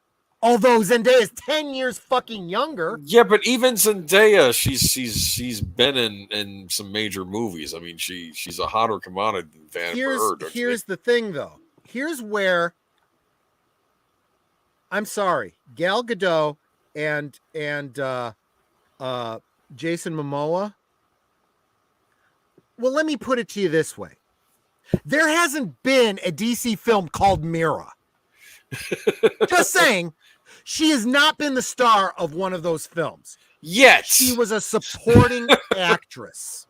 Yeah, okay? Yeah. You know what I would say to that? Well, yeah. She's not Wonder Woman. There never will be now, you know. Not to mention how many, and I'd love to hear from the people in the chat, because all of us here are geeks. How many of you have even heard of the character of Mura before these movies? I was a hardline DC Comics fan, so I knew Mira because I literally loved Aquaman, and I have a bunch of his series. She was on Smallville. Was Mira in Smallville? Yes, they had a very nice looking actress playing her. I'd forgotten that. She was also on the Justice League animated series. I think she was in an episode of that as well. So I knew of Mira. Oh, and just to give you some DC history on this character, she was in the comics for a long time before she got any good story. I'm sorry, this is the case. In the 60s and 70s, female support characters were female support characters. They were the girl. They were the girl. They were the girl on the train track. They were the captured woman to be saved by the hero. I'm sorry. I know it's sexist, but it was the times. I put up the question, how many people heard of Amber Heard before the trial? I never did. I'll tell you. Since I've been following this, I've been hearing a lot of people saying if it weren't for Johnny Depp, I wouldn't know who the fuck she was. Exactly. It really is true. But Mira's character started to develop really well in the late 80s when she and Aquaman, Arthur Curry, had a child together. Now, remember, I'm assuming this is true in the movies, but in the comics, Arthur Curry is the king of Atlantis. Yes. And so she's basically his queen, and they have a child, Arthur Jr. And there's a very tragic storyline where in some battles he's having some super villains and whatnot, the kid ends up getting killed. And Mira just snaps. And she literally ends up becoming a villain. And she ends up fighting Aquaman. You killed our child. It's your fault. And it's one of those stories. It's very complex. She's clearly the villain, but she's clearly damaged. And you have a certain amount of sympathy for her. And she ends up getting banished to an alternate aquatic universe. And she comes back every now and again as a recurring villain character. It's kind of sad. But I honestly felt like Amber Heard was typecast. It's like, well, we're looking for a psycho. Let's cast Amber Heard. I mean, it's the only thing that seems to make sense, Sounds like what they did with Martha Wayne in that Flashpoint Paradox storyline, right? Yes. It sounds like, Yeah, I mean, and that's not the main villain, right? So, well, I mean, in with Martha Wayne, this isn't a mainline story, right? It's an alternate universe. Fine. Explore that. With Mira, she's not the mainline villain. It's a tragic story. She's taken out of the continuity, and brought back every now and again. It's tragic, but she's not, the main villain. I think main villains need to be evil. They need to be evil. That's how it is. Anyway, I'm getting sidetracked. So yeah, this is who Mira is. She's not getting her own movie. She's not, this up and coming star. And the fact that she was optioned for $4 million for the next movie, it's actually unheard of from some of the other testimony that we've heard. You're absolutely right. Yeah, Zendaya is far more likable as a person. If nothing else, she hasn't said anything bitchy that's made people hate her. I mean, she was in Dune. She was in Spider-Man. She has her own show on HBO. Yeah, and that came up in the testimony. The attorney said, "Has Amber been in anything comparable to Dune?" I don't Drive think so. Angry with Nick Cage. No, I'm kidding. Yeah, you know what I'm saying? It's many years ago when she was younger. What it comes down to is the jury has to determine, did Johnny Depp lying about her cause this situation for her, or has she caused it for herself? Because the other side of the coin is they're arguing, did the op-ed destroy Johnny's career, or did his own behavior, drugs, alcohol, being late, having problems on set and so forth cause hence the Ellen Barkin testimony, right? So then we get into Ellen Barkin, right? The reason Ellen Barkin came up was because she was brought in by Amber Heard's side to testify. Actually, I don't know what they were trying to get at with Ellen Barkin. Here's the summation of what Ellen Barkin. Now, keep in mind, Ellen Barkin is 10 years older than Johnny Depp. Okay. And they had a relationship. I'm sorry. They had a sexual relationship She was very clear about that. It wasn't. He was her booty call. Yes, back in the 80s. Look at their career. He was on his way up. She was on her way out. I'm sorry. That's just the reality. She was in her 30s. He was in his 20s. You know, female actresses, if they don't, you know, make the transition like people like Meryl Streep and whatnot do to very serious dramatic roles that work well for aging people. Sorry, you lost your sex appeal. You're not making the kind of movies that people are interested in. People forget about you. And you know what? This happens to men too, but men seem to be much better at making that transition because they don't focus just on their looks. You could say it's sexist. You can say there's a bias, maybe, but you have to deal with the fucking reality. Reality is reality, regardless of your feelings about it. So Ellen Barkin sees an opportunity to, you know, recapture youth with a younger guy, you know. Not that I have any problem with that. I think older women are really, really hot. I happen to dig older women that are, you know. I'm not that much older than you. You're 8 years older. She was 10 years older. We're talking about a difference of 2 years here. Okay. Anyways. But the difference was her career is ending. His is starting. And she's looking for grabbing onto him. You make whatever assertions you want about that. But Johnny wasn't interested in a relationship. He just wanted sex. He was a 20-year-old kid. You know, he had his pick. So she made it very clear when one of the attorneys said, so you had a romantic relationship. It wasn't a romantic relationship. It was sex. Okay. So you had a sexual relationship, whatever. I'm sorry. That makes you look like a whore. That's what it makes. That's what it sounds like. Okay. And that's what creates this narrative. I never would have even had these thoughts saying, Troy, can I interrupt you? Please. You're gonna tell me I just said something sexist, right? Yeah, you need to say "hooah." Hooah. No. She's a whore. She's a whore. I'm thinking The Sopranos. That's what oh man, that's what the people always write in the. They always do the pronunciation. Great reference.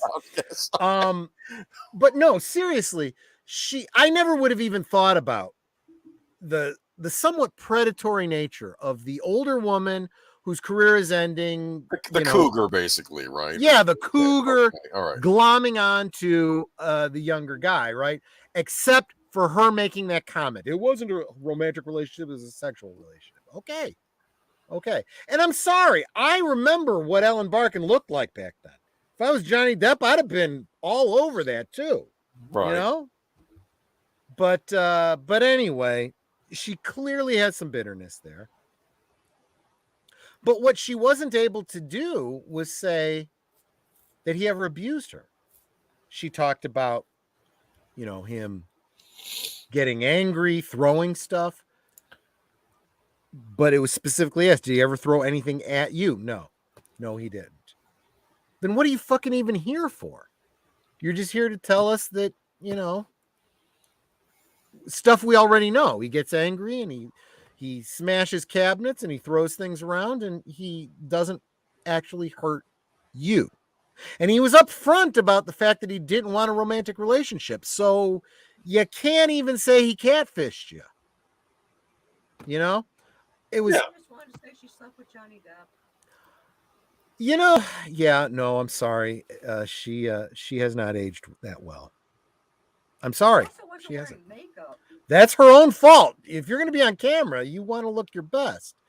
So one of Amber's lies, yes, I'm going to say it. One of Amber's lies was talking about a situation where they got into a fight and her sister was there. And by the way, her sister, Whitney, or whatever her name is, only person who corroborated any story she told.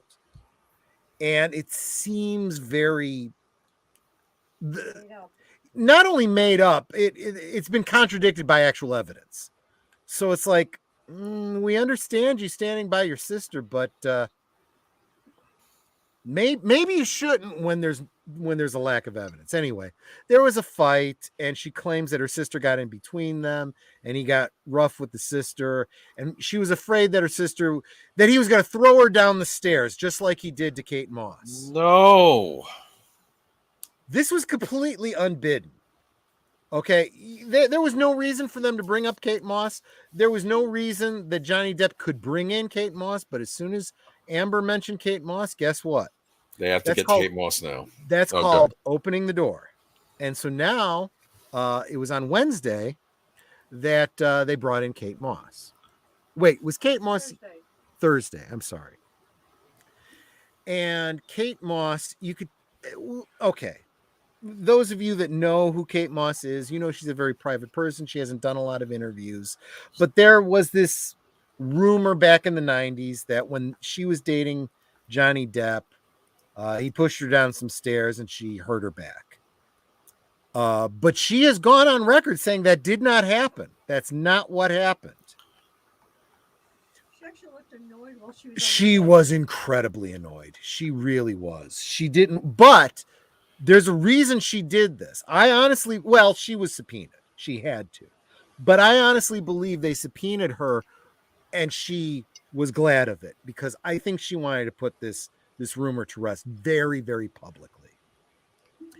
And they asked her about the event. What happened?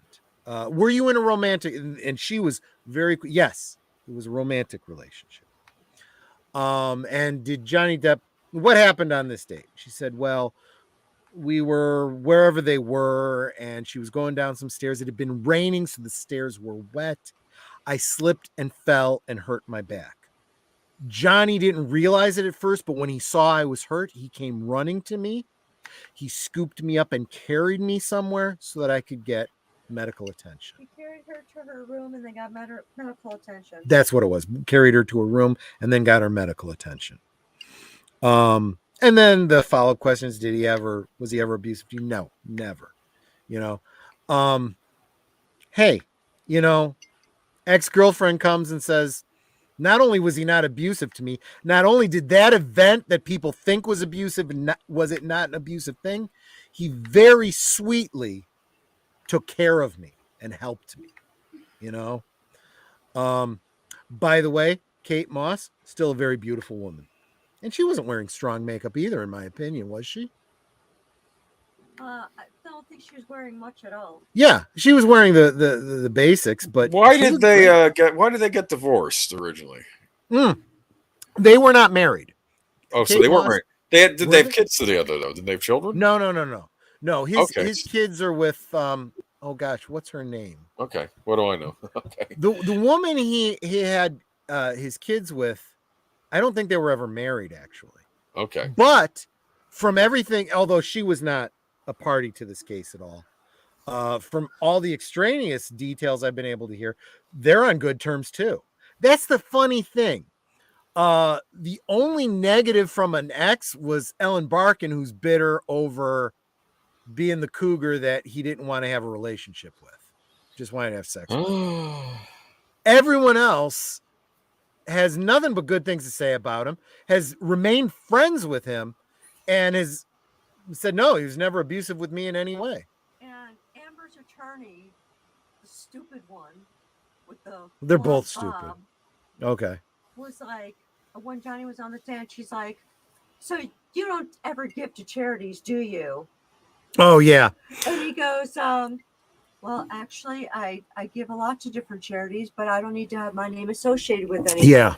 I give them anonymously. And then, of course, in Cross, they brought up how much he does for...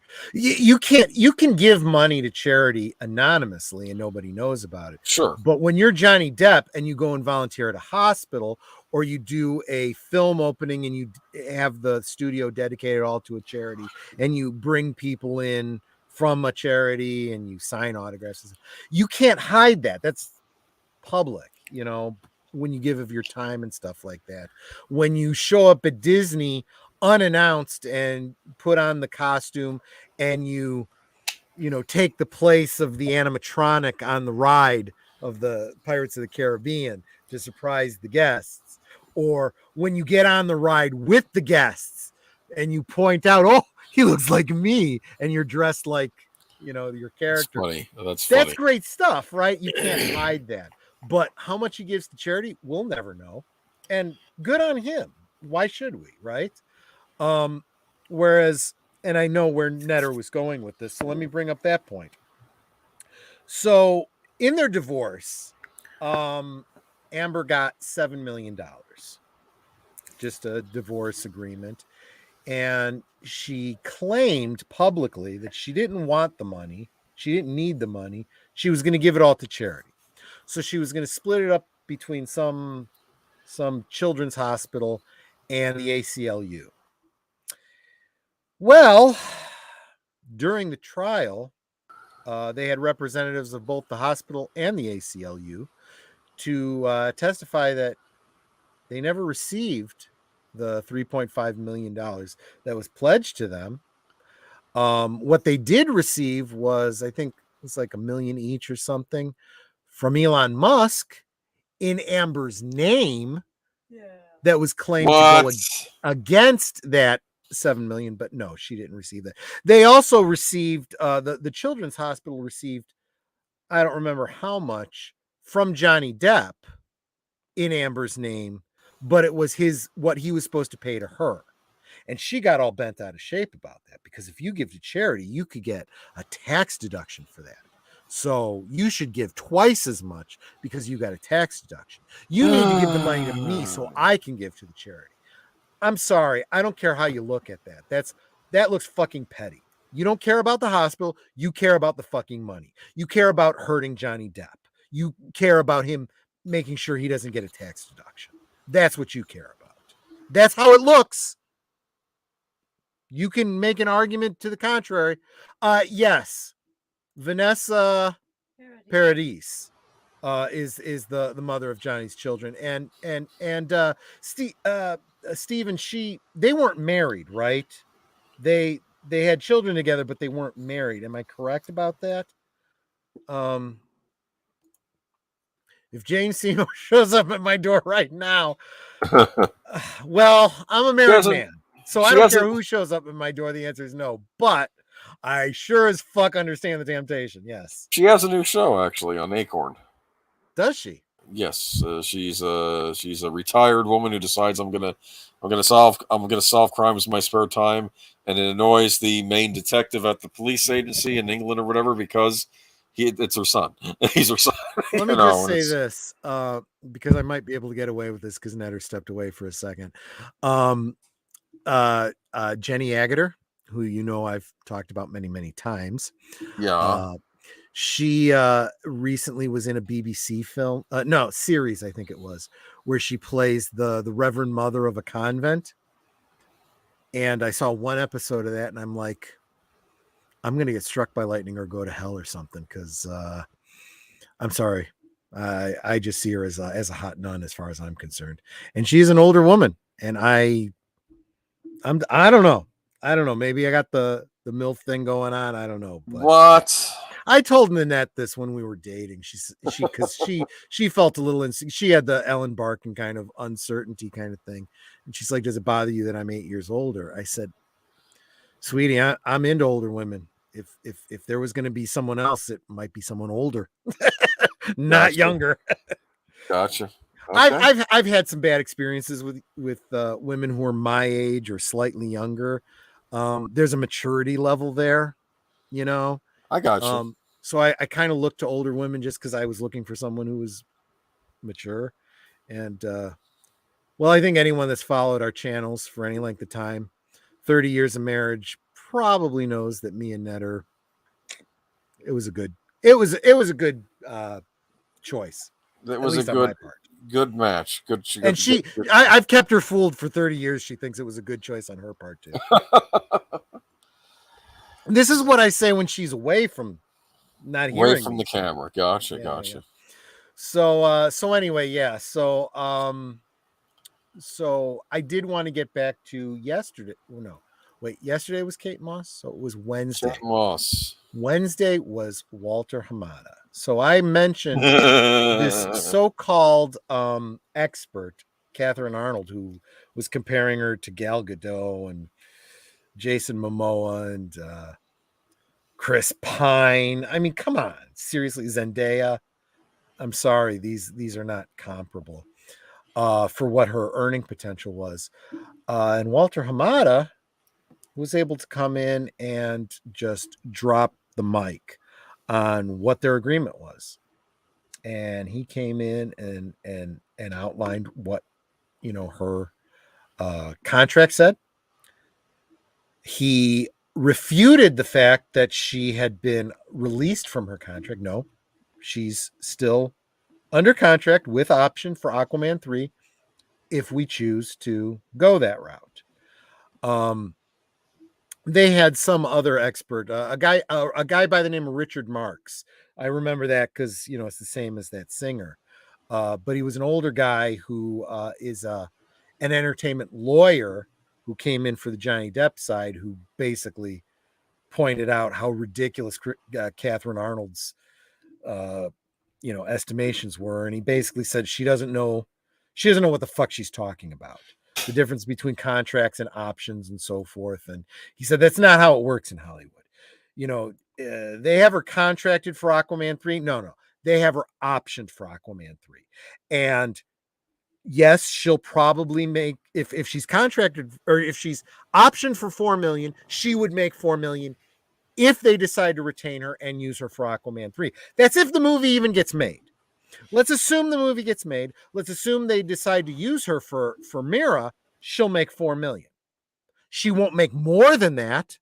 She doesn't have the option to renegotiate. That's not how it works. That's how this option works. It's kind of like I took it as, this isn't his words, this is my words. It's like the house always wins, right? The odds are always in the house's favor. You need to know that going into it. This is Hollywood. It's always in their favor. You're not going to make more than what you're optioned for. Now, once Aquaman 3 is made and she makes her $4 million, then she can renegotiate. Well, that movie did so well and people love my character so much. I want $8 million for the next movie with an option for more and more for the next 3 movies. That's how you negotiate. Her negotiating strength is not really strong right now. It's really not. Because of this trial. Yes. And let's go back to the when she lied about being released from her contract, she did bring up how she had a much larger role intended for Aquaman 2, and that's apparently been cut down to like 10 minutes. We've all seen that in the news, right? Well, I played the clip from Geeky Geezers. Links in the description. Go watch that episode of Geeky Geezers. I predicted this last week, and Walter Hamada absolutely fucking confirmed exactly what I said, right? Yes. She made $2 million for Aquaman 2. She got that money. Okay? The movie hasn't come out yet. It doesn't matter how much she's in it. It doesn't matter if she's completely cut out of the movie. She's made the money. Do you think she used that money to buy a $5 million house? She sure as fuck didn't give it to charity. She didn't give it to the Children's Hospital. She didn't give it to the ACLU. So anyway, I just wanted to point out, I said it on Geeky Geezers, and I was fucking right. Walter fucking Hamada said it. She is still under contract, and he didn't say this, but I'm going to repeat what I said on Sunday. They are not going to make a decision until this trial is over. Well, they're also not going to make a decision about Aquaman 3 until they see how Aquaman 2 does at the box Exactly. office. They may not make the movie. If Aquaman 2 doesn't do well because people are pissed that she's in it, but then again, that I also think that's why they pushed Aquaman 2 out as far as they did. They can drop that 10 fucking minutes too. They can even recast that film. Look at what happened. Go ahead. Look what happened with what? I made the comparison to Trials of Grindelwald, right? Johnny Depp had filmed that movie, and then they paid him out his contract and they recast it. That costs a lot of fucking money. and they did it. You don't think they could totally recast 10 minutes of footage and bring in some other actress? They could bring in some fucking no-name actress if they wanted to. Well, wait a minute, though. Here's the problem, though. Can they do that if she's optioned for Aquaman 3? Yes. Okay. Yes, because it's optioned.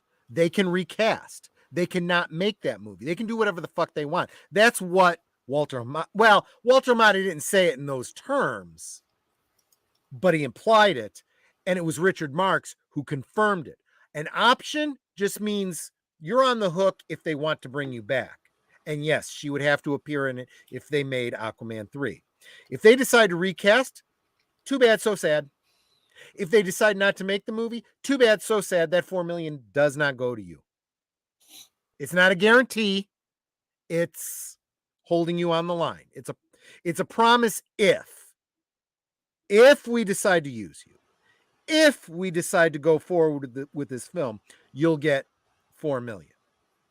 Not more, not less. That's the only guarantee she has. If she does the movie, if they ask her back, she'd get $4 million. I can guarantee you they're not fucking bringing her back. Let me just tell you, right now, that petition that's been going around, remove Amber Heard from Aquaman 2, is at 4,391,000 signatures. That's a lot of signatures. And you don't think they're not looking at that and saying, people really don't want her in it, you know? And they also look at, who is it, Paramount, Warner Brothers? Who the fuck did Trials of Grindelwald? Crimes of Grindelwald. Yeah, who does Harry Potter? Who owns that? That's Warner Brothers. Okay, you don't think Warner that Media. that Warner? Oh, that's Warner. Wait, Zaslav is running things now. Yes. Yeah. Okay, that's Warner Brothers is the same one that did Grindelwald, same one that's doing these. So they're looking at how Trials of Grindelwald fucking failed. There's a lot going on there, right? Because there's the Ezra thing, there's the Johnny Depp thing. There's a lot of things happening there. But they're looking at that going, yeah, maybe we don't want to repeat that over here on the DC thing. And there's a lot of other things completely unrelated to Aquaman, completely unrelated to Zaslav doing his DC thing over there. They've got their own problems with that. So they may decide to go a whole fucking different route. Who knows what the hell's going to happen? All eyes on Flashpoint.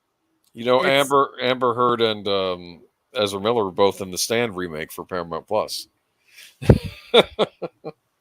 Yeah, that came up in the trial too, and yeah, she doesn't have that kind of earning potential. She just really doesn't. She's not that good. She's not that good an actress, really. And as far as an action star goes, she's not an action star either. I'm sorry. She's just this is me being as objective as possible. Okay. She's not as attractive as she was in the 90s. She hasn't gotten a big starring role of her own.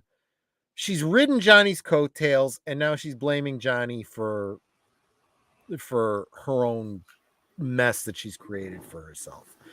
People fucking hate her. And the longer she's on the stand, the more people fucking hate her. She comes off as a complete arrogant bitch.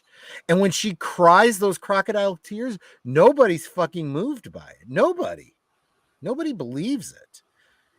Her attorneys are all assholes. Honestly, I give them a little bit of sympathy because they have to deal with fucking Amber. I get the distinct impression that she's giving them orders to do shit they're trying to advise her against, but they have no choice. They work for her. So she knows best, right? She fucking knows best. And it's killing her. It's killing her case. Again, the jury can do whatever the fuck they want. Who knows? But so there's one other thing that was a huge deal going into this. We talked about proof, right? Evidence. Okay. When you take a photograph of something, you know as well as I do, an expert can doctor a photograph. They could do that back in the analog days. It's way easier to do that in the digital age, right?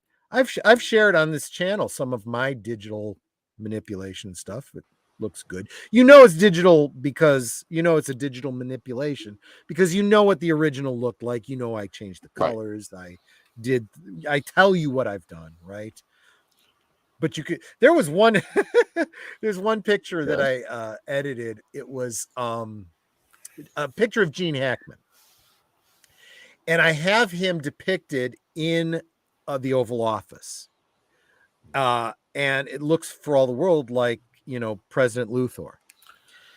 And I shared this somewhere. I don't remember where. And someone said, I keep looking at this picture. What did you do to this picture to alter it? I said, this is a complete fabrication. The background is the Oval Office from West Wing.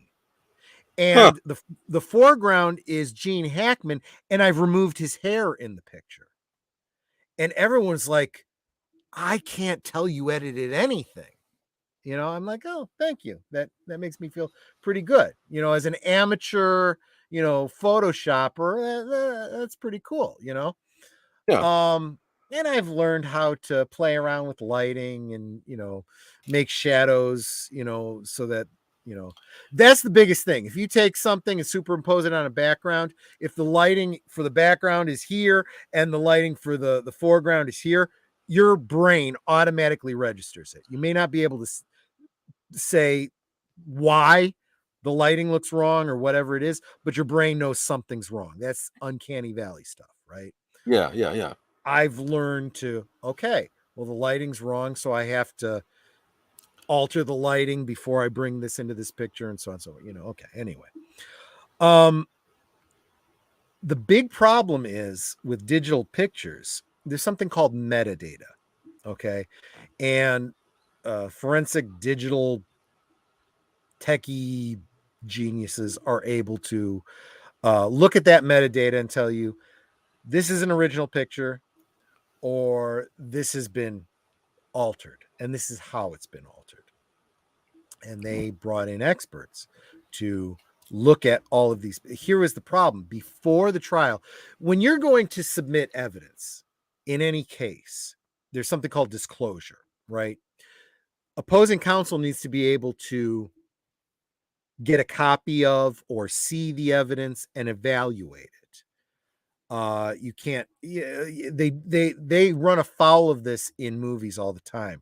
The sudden surprise witness, the sudden surprise piece of evidence was found and I'm submitting it, that doesn't that sort happen. of thing. Yeah. That's another thing that doesn't happen in real life. Right.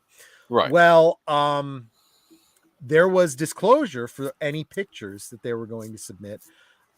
And she didn't turn over her phone when she was supposed to.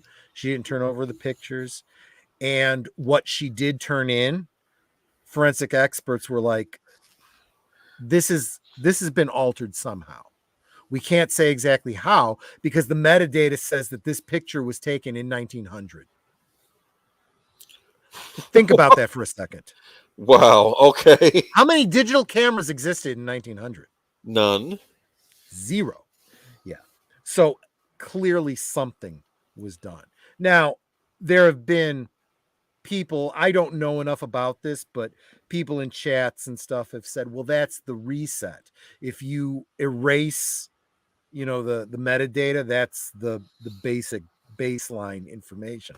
Okay, that still tells you it's been altered somehow. Now we can't tell you how it was altered, just that it was altered. But that's not and so there was a motion. She never disclosed this, so she can't submit it. Okay, fine.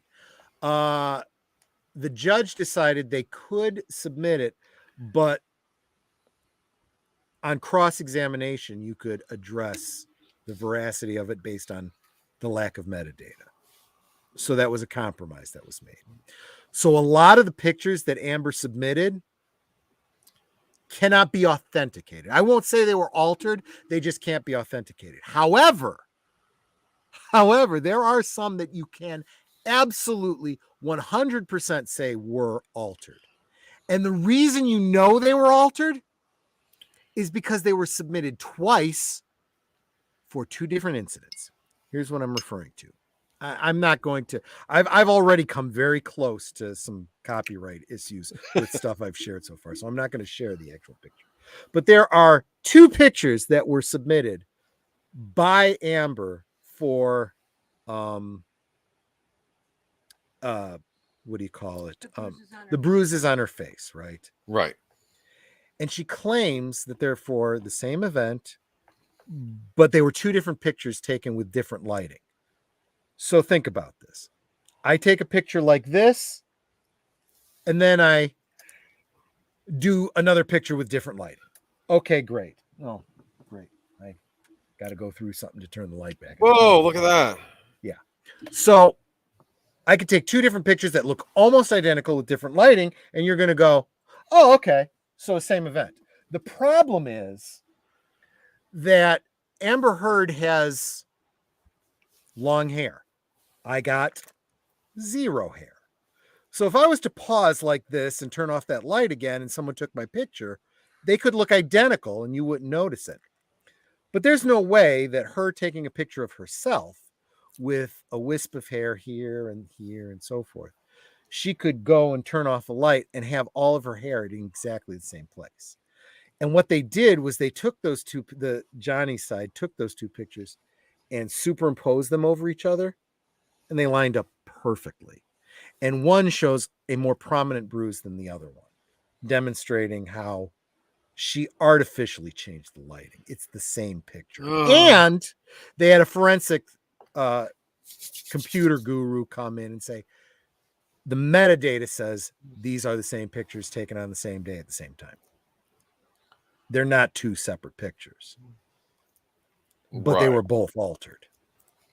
That's a big problem with your evidence. So honestly, any reasonable person has to look at that and go, I kind of see maybe a red discoloration on her cheek, but I can't believe that's true now. I have no reason to believe that's true.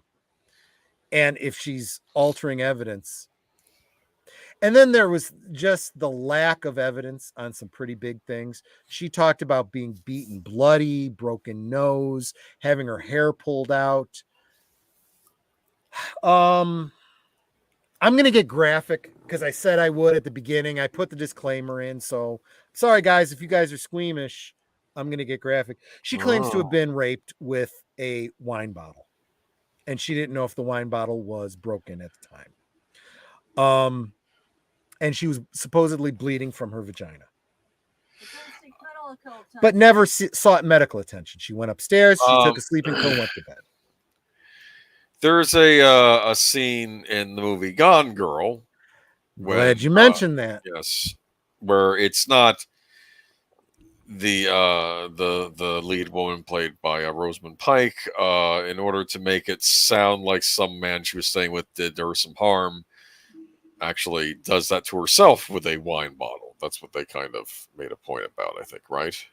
In that movie, as I recall. Yeah. Yes. Well, they didn't bring it up in court, but people around the law tubes have talked about that. Yes. Sorry. We're in court now. Okay. And great claims require great evidence. If you make a claim and have no evidence, I'm sorry. And her attorney, in his closing argument, tried to bring up the whole Me Too thing. Oh, she's been abused and she doesn't have evidence, so you don't believe her? No, I'm sorry, I don't. That may sound callous. Again, I'll listen. I'll sympathize. But yes, you do need to have evidence, you know. And considering how many things she recorded, how many arguments of theirs she audio recorded, how much, you know, I got to bring up the TMZ video. So there's a TMZ video. Yeah. TMZ released a video that was presented as evidence of Johnny. I got to set the stage for this. Okay. This was The day after his mother died, and again, complicated relationship with his mother, but this was very upsetting, is Amber's birthday. But he's late getting to Amber's birthday because he has a business meeting. And in that business meeting, he finds out from his new business manager that his previous business manager has embezzled millions of dollars from him. He's essentially broke because he was robbed by his business manager. That's a pending case. That hasn't been settled yet. But that's the situation. So he's upset because he's lost all this money. The day after his mother dies, and he's late for Amber's wedding because of this stuff, and she has zero fucking compassion for him. She's just pissed because he's late for her wedding, or excuse me, birthday party. Yeah, birthday. Yeah, birthday. That's what to say. If it was wedding, it'd be a little wedding, awkward. Right. Late to your own wedding. No. So she's pissed, and she gets abusive, and they get into a fight, and this is when the whole thing where he tries to retreat to a bathroom. She's trying to break down the door. As he's trying to keep the door from opening, it hurts her foot. So she pushes it open and punches him in the face. Okay. Interestingly, when that little scenario was summed up in the closing testimony, her attorney fucking lied and reversed it and said that he was coming at her, and that's how her foot got hurt. Despite the testimony that was heard in court, she said the exact fucking opposite in close. Wait a minute, the attorney lied. She fucking lied on a bunch of things. She even misrepresented what malice is under the law. It actually got to a situation where Johnny's attorney literally had to object during closing. You normally don't ever do that. And they had to approach the bench, and she got ripped into by the judge. And then she proceeded to do something else that got her ripped. It was her case is a fucking circus. It's a fucking joke. So anyway, what was I saying about that? Starting to get fuzzy, guys. I'm on my second. No, it's fine. So you were saying the foot, the punching, the face, the foot. Yeah. Oh, so he's upset, and she secretly videotapes him when he's upset, right? Yeah. It's morning after her birthday, after they've had this fight, after she decked him, after he accidentally hurt his foot trying to keep the door closed. She's recording him because she's not anywhere near him. She's just gotten up. This was part of her testimony. Yeah. That's where she was. She comes into the kitchen where he's slamming cabinets and throwing stuff. He's upset. Dude lost millions of dollars, was stolen from him. He's broke. He's fucking broke, right? His mother just fucking died, and his wife tries to beat the shit out of him for being late to her birthday. This is why he's upset. And she comes in and she's recording him as some sort of evidence that she's going to use against him, right? And she's hiding the camera. You know she's hiding the camera because she's got it like on the table, but then she puts her drink in front of it because he's coming and doesn't want him to see it. And he sees it and he gets pissed. He goes, "You fucking recording me now?" And he takes the camera from her and throws it in the garbage. And she takes it out. And you see her face because she's picked up the camera, and you see her smirking.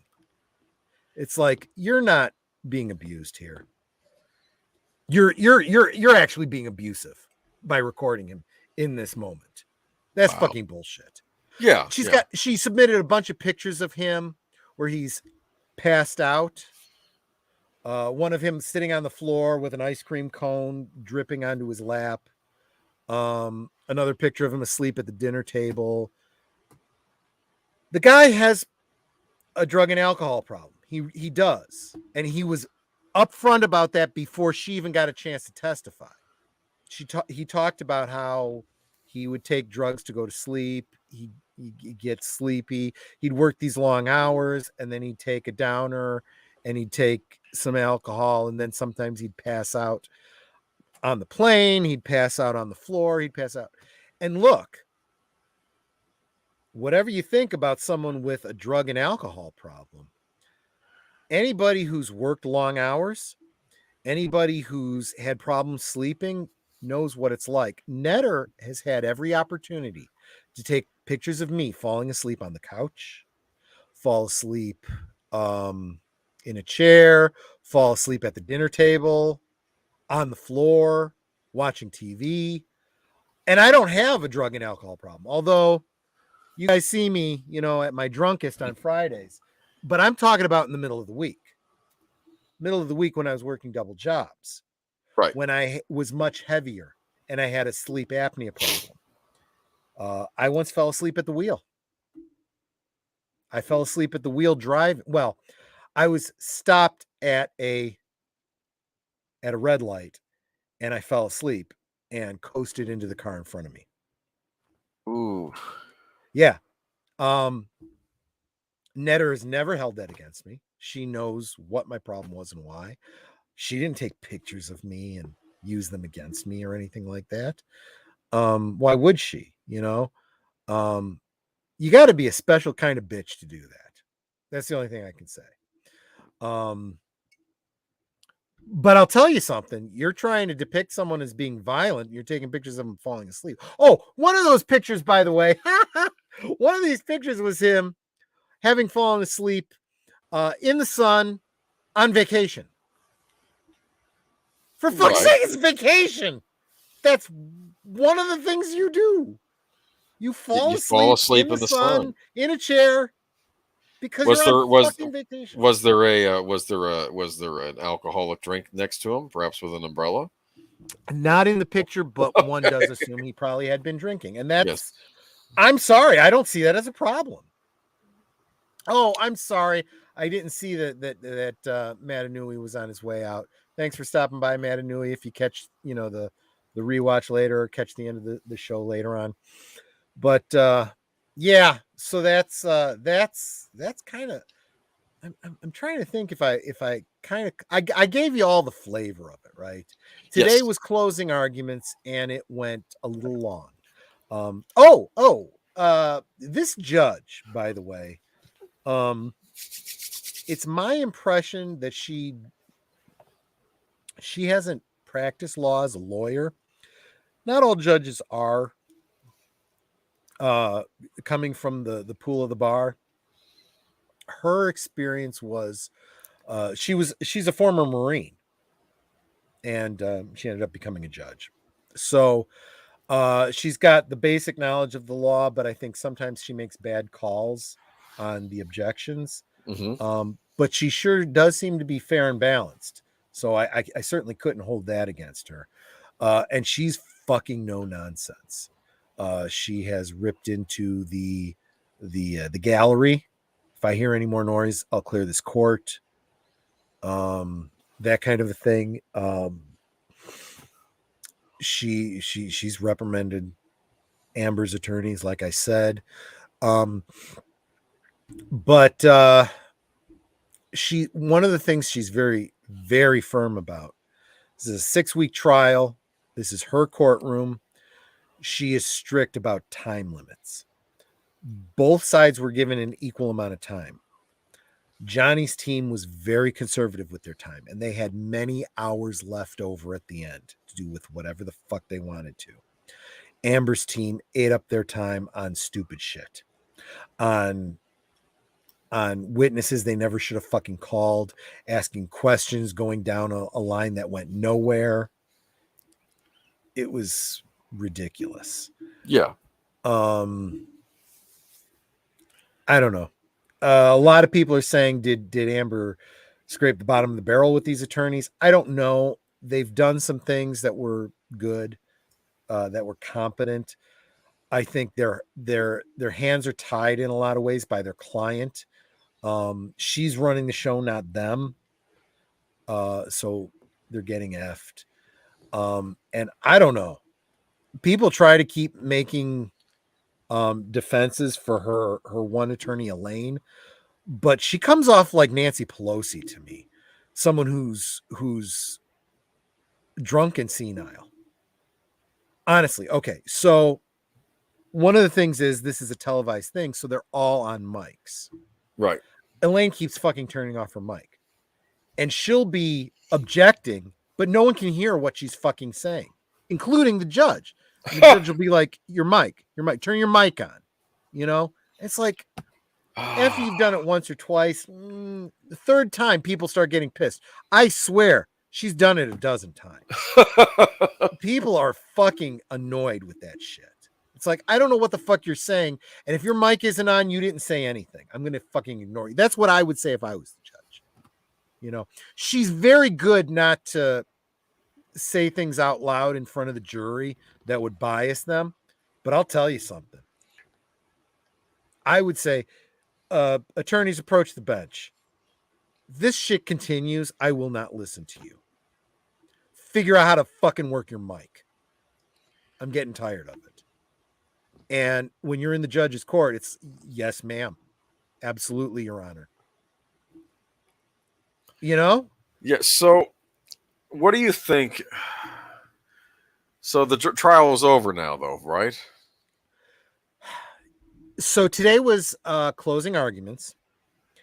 But everyone expected the closing arguments to not last as long as they did. So the jury only had about 2 hours to deliberate. And I'm sorry, even when, if you're all they also have to find unanimously. It can't be like, 4-3 or whatever. It's got to be unanimous. But even if they were unanimous, there wasn't enough time for them to go over 6 weeks of stuff, to come up with the things they had to check off and decide. They have sheets they have to fill out. Yes, I find this. Yes, I find that. No, I don't. Whatever. I find in this person's favor and in this amount. And then they go, yes, this, no, that.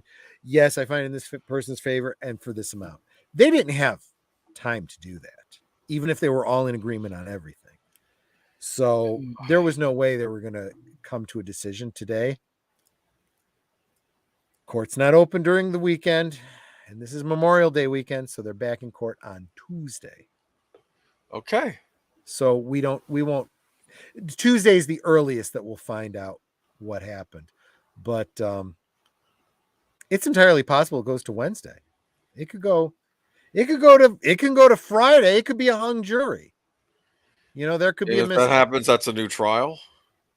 Yes, and no fucking buddy wants that. Bottom line, from what I've seen, from what the evidence was presented, from the arguments, from the stories, who's believable, who's not, regardless of how the jury comes back, Johnny has already won. He has won in the court of public opinion. I think public opinion is Johnny was abused. Amber was the abuser. This petition is out there for, I don't remember. I'm going to actually refresh and see. 4,391,000 people saying remove Amber from Aquaman 2. Whether she's removed from Aquaman 2 doesn't matter because she's already been paid for it. But there's no way she's going to be in Aquaman 3. She's done as Mira. If she gets any roles from here on out, they will be the woke virtue signal roles. Where we believe women, we stand with Amber Heard. Those are the only roles she's going to get. And they're not going to be big roles. She's not going to make big money now. Her career is over, effectively. And she does not have any. She has some very, very vocal fans. She's got some people really, really simping for her on social media. They're all fucking assholes. They've doxed YouTubers. They have done all kinds of horrible things. That's just social media these days, people. But yeah, there's one audio that came out that they played in the closing arguments.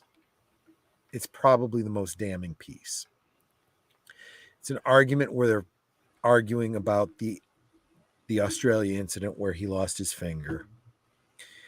And he says something about her punching him. She says, "I didn't punch you. I hit you. You're not punched. I just hit you.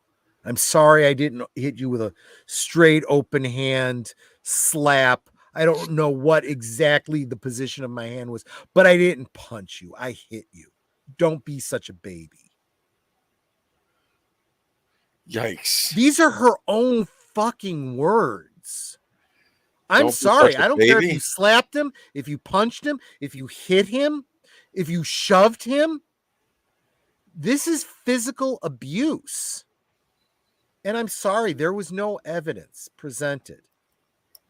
There was no evidence presented that Johnny did the same thing. There was no corroborated testimony that anyone ever saw him hurt her in any way, shape, or form.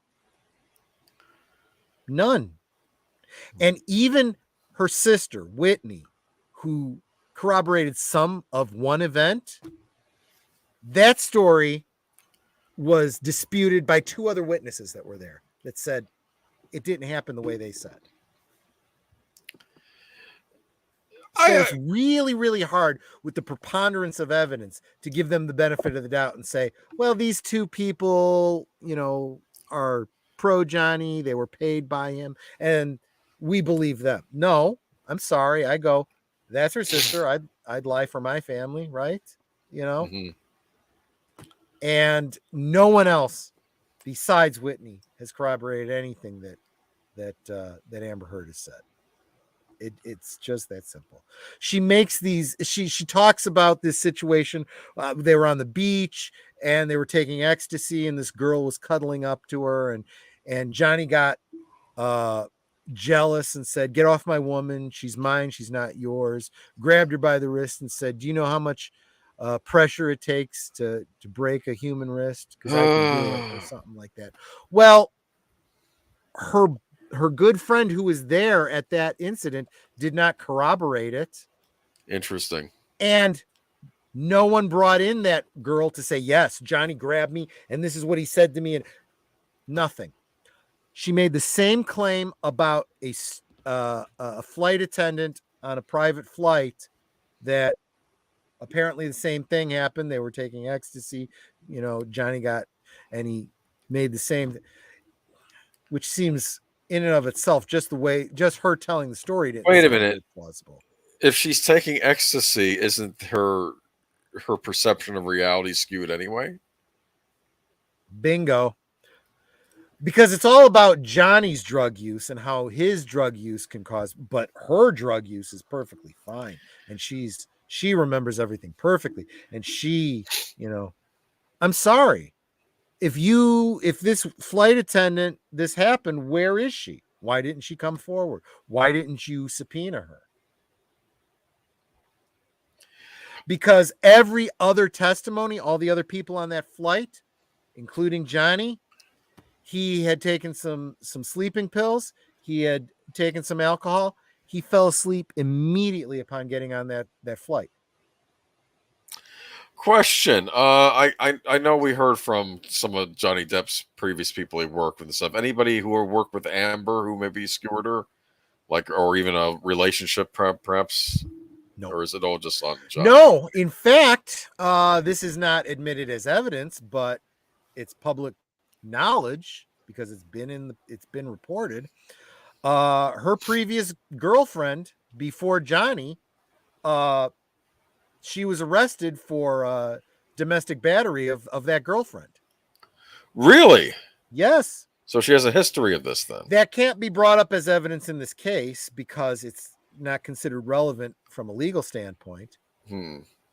But sorry, court of public opinion, we know about it. We know she's got a history of abuse. Nobody has been able to establish a history of abuse for Johnny. Your call. What do you believe? What do you think, You know, Zaz? I feel like Jack Nicholson, right? Who do you trust? Hubba, hubba, hubba, money, money, money. Who do you trust? Well, I'm sorry. I trust Johnny because his has been plausible and he's backed it up with evidence. I don't even believe the crocodile tears, from Amber. Right. What do you think Zaslav is thinking about all this? Zaslav doesn't want any fucking thing to do with this, but he's got to wait until the trial's over before he can make any move.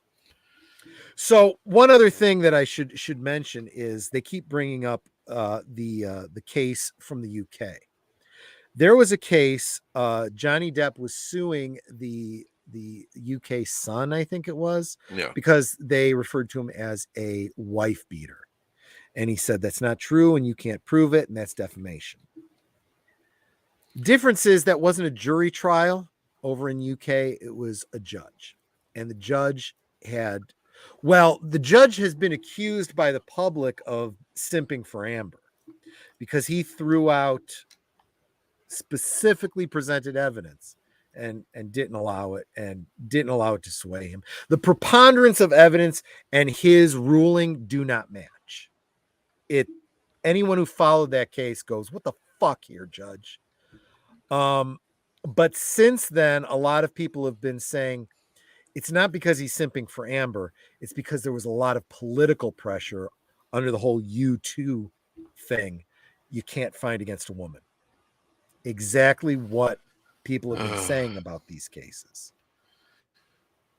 How unfair it is if you're a man. Right. It doesn't matter if you're an abuser and you did nothing wrong and you're 100% innocent. The accusation is all it takes to destroy your life. The fact that the UK found against him, they're trying to use it in this case. Her team is, but the reality is it's more like proof that Johnny can't get a fair treatment because he's a man. Mm-hmm. That's what it comes down to. Believe all women? No. Listen to all women? Yes. Believe only evidence. I'm sorry. It may seem unfair to you if you are a Me Tooer, if you're a, feminist, support the women. Okay. I happen to believe in the law. I believe everyone is equal under the law. They should be equal under the law. You don't get special treatment because you're a minority. You don't get special treatment because of your gender. There's a reason that law is blind. She's on top of Old Bailey with rich, poor, doesn't matter, right? Yeah. It doesn't matter. I don't know what gender, your gender doesn't matter. Your color doesn't matter. None of it matters. Only the facts matter. And if you bring charges against someone, you better bring evidence. If you don't, there's no reason for me to believe you. There's a presumption of innocence until proven guilty. Now, this is a civil case, so that's not the case. These two have to literally prove they didn't do it, which seems very unfair if you're of a criminal law-minded, kind of point of view. It's hard to prove a negative.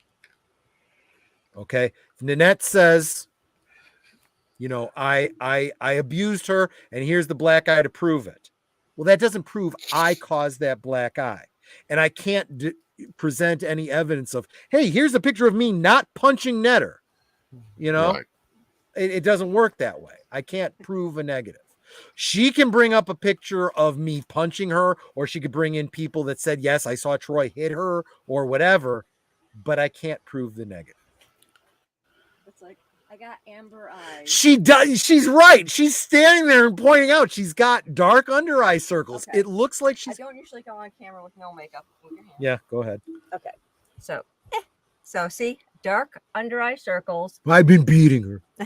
This is what I look like without makeup, and I have natural dark under eye circles. Have I ever hit you? Not intentionally. Not intentionally. That's true. We have both. She's done this to me too. She's the sweetest thing. Okay. She'll tuck me into bed at night.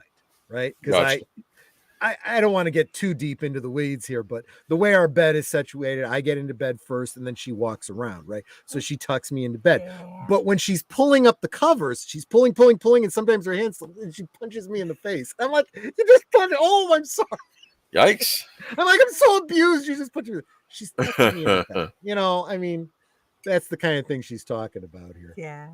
But it's like, this is how Amber looks. She has the dark circles under her eyes, and she's trying to make it look like she's got 2 black eyes. Like, no, it's just natural under eye circles. That's all it is. So, and yes, these are my jammies. So I don't need to take ecstasy. Pajamas.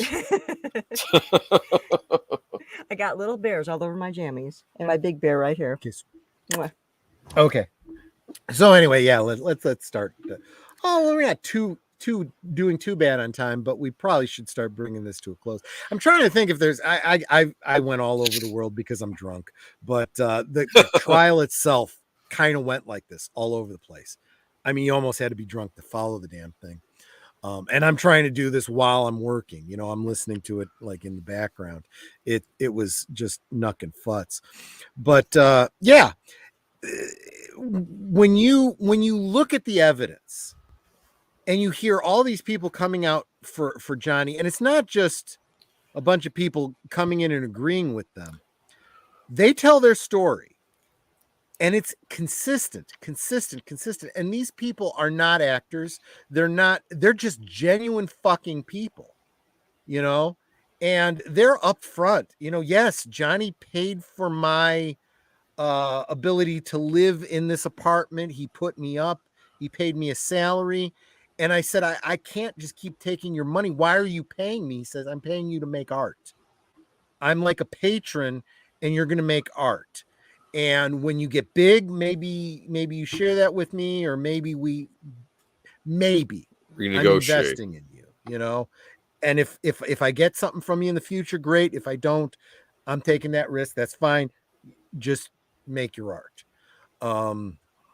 And I'm forgetting the name of this guy. He was he was a character. He was this total New York Bronx type guy. He talked like all the people that I, my family really, you know. I mean, you don't want he like I said, he was an artist. I looked up his art online. He's a talented artist. His art style is very comic book like. Okay. He does a lot of artwork of like caricatures of famous people. Like Lucille Ball? Like the cast of The Honeymooners, like the cast of Gilligan's Island, political characters like Donald Trump. Richard Nixon? I don't remember if there was a Richard Nixon, but he does caricatures of them in very adult situations. It's very niche. Yeah, so like Lucy and Desi and Vivian Vance and whatnot in compromising positions. The former president engaged in some. Okay. Well, let's just say he's got some debris on him from an encounter. Yeah. And yeah, it's pretty disgusting. But I'm not gonna he is a talented artist. It's very clear what he's depicting. It's not high school like it's high school in its maturity level. It's definitely there you go. Professional in its skill level. But that's irrelevant. He's an artist doing his thing, and he came out and gave his testimony, and it was consistent with what Johnny said. It's consistent with what everybody else that witnessed the same things said. There were doctors, there was a psychiatrist on both sides. When she said she had a black eye, they'd look, okay, if you say you have a black eye, you have a black eye, but I don't see any damage. Well, was she wearing makeup? Don't know, but I don't see it. Mm-hmm. You know, and that was the other thing that came up. She talked to her attorney, who's just a Bumblechuck. She really is. Talked about arnica cream, which apparently can do anything. It can make julienne fries. It can make black eyes disappear. It can make swelling disappear overnight. It's a magic cream. Was she talking to the expert witness on facial damage scars? And just, are you aware of arnica cream? Well, no, I wasn't. Did you know that it could, well, she kept asking this. Varuk was the artist's name. Was she wearing arnica cream? I don't even know what arnica cream is. Well, come to find out, there's no such fucking thing as arnica cream. She misread amica cream. Wonderful. And amica cream is apparently something that tightens the skin. It helps hide bags. Helps. It's not a magic cure-all, and it only works over time. It's not like if you get a black eye the following day, it's all gone. And what's interesting is she described this situation where she was beaten bloody, broken nose, by Johnny wearing all these rings, pulled her hair out so that there was bloody clumps. And then she was on who's that British guy, Corbin, whatever. Yeah. Corbin. His show the following day, not a scratch on her. Mm-hmm. She supposedly had a split lip, but they took some still pictures of her and she's doing like that. I don't know what she was doing. They're freeze frames. I give the benefit of the doubt that she was doing a shtick or telling a story or something. Either way, you do that with a split lip, it's going to start bleeding. I'm sorry, you don't cover that up. Somehow she magically showed no damage on this show. Going back to that pledge, the pledge that she made, I don't want anything from him, so I'm going to pledge the $7 million to charity. And the charities came out and said they never received it. In the cross-examination, Camille Thunder Goddess Vasquez said, so you said that you, oh, I'm sorry. No. She said she donated the money. She said she donated it. And they brought in video from some overseas chat show that she did where she was telling them about how she donated every cent of this $7 million to charity. Oh, that's very, very, very nice of you. That's very altruistic. But you didn't actually donate that money, did you? Yes, I pledged all of that money because I didn't want anything from Johnny. Let me repeat the question. You did not donate that money as you said. Yes, I pledged that money. She explains. Let me explain. I use pledge and donate interchangeably. Oh. And Camille said, let me be clear. I do not. True or false, you paid all that money you received to those charities. She couldn't say yes because those charities had already gone on record saying they didn't receive the money. So she said, no, I didn't because Johnny sued me. Oh, really? Because Johnny sued you. Okay. Well, your divorce was finalized on this date. Johnny paid you the full $7 million on this date. 13 months later, he sued you. Why didn't you donate? Why didn't you pay that $7 million in that 13 months? Did you know it was coming? Is that why you held it back? Because you had no reason to believe that was the case. Right. It's really hard to say, yeah, that's the reason when you've had that money for 13 months and didn't give it to charity because you didn't want it. You wanted it for 13 months. It's not a good look. No. And I can only imagine what the jury is thinking about this. Now, the jury has been instructed, and they've been instructed all along. They have not been sequestered. So they're going home every night. And now they've gone home for a 3-day weekend. And they're not supposed to go on social media. They're not supposed to look up this case. They're not supposed to watch this video. They're not supposed to watch that Umbrella Guy. They're not supposed to watch LawTube. None of it. I don't know. I'm not going to say it, but it seems really difficult. If you're in Virginia and you're at a cookout this Monday, what do you think people are going to be talking about? Just saying. Amber Heard, Johnny Depp, and nobody knows who's on the jury because their names have been withheld, and they're going to be withheld for 1 year. So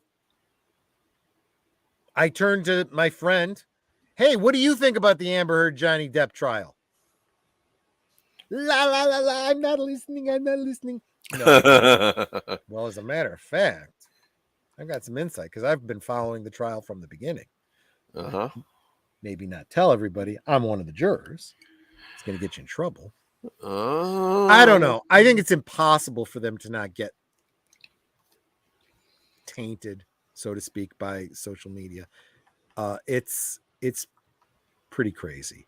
They even brought it up in court because both sides had experts come in that did internet analysis based on hashtags. Hashtag Justice for Johnny. Hashtag Johnny Depp versus Amber Heard. Hashtag Amber Turd. Yeah, that came up in the case too. Hashtag Me Poo. Me Poo. Me Poo. This really doesn't look good for the YouTube. And there's a lot of YouTube, Me Too advocates that are upset about this. And to that, I can only say I understand why people would be concerned about people looking at this and using this as an excuse not to believe women. But people need to be intellectually honest. Okay. If someone a friend, a spouse, a sibling, a mother, a child comes to you and says, I'm being abused, you listen. You try to get them help. You get them away from the person that's abusing them. You help them put together a case against that person. However, always remember, people lie. It happens. Trust but verify. People lie. But this idea that, this means people are not going to believe, I don't know. I think people are smart. I think people know I want to see the evidence. And I know that people lie. So yeah, you do have to bring evidence. It's a shame.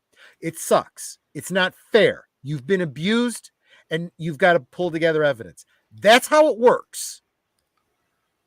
You got to bring the evidence or it didn't happen. That is the law. Ironically, that's the exact thing that her attorney brought up in his closing. Pictures or it didn't happen. I'm on the jury. I go, yep, because this is court. I don't just believe you just because. People lie. We've had too many cases of women claiming assault when it didn't happen and people's lives being ruined because of it. People being destroyed on social media, self-harm because of it. I mean, any rational, reasonable person looks at this and goes, abuse is not right, but neither is this. That's abuse too. And it goes both ways. I'm sorry. 100% equal under the law.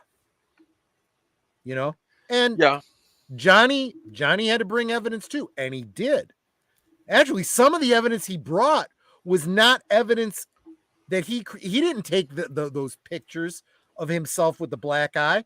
They were pictures that someone else wanted to take with him, and he had a black eye in. And it was the same. It was the day after he was injured. it happens to corroborate his story.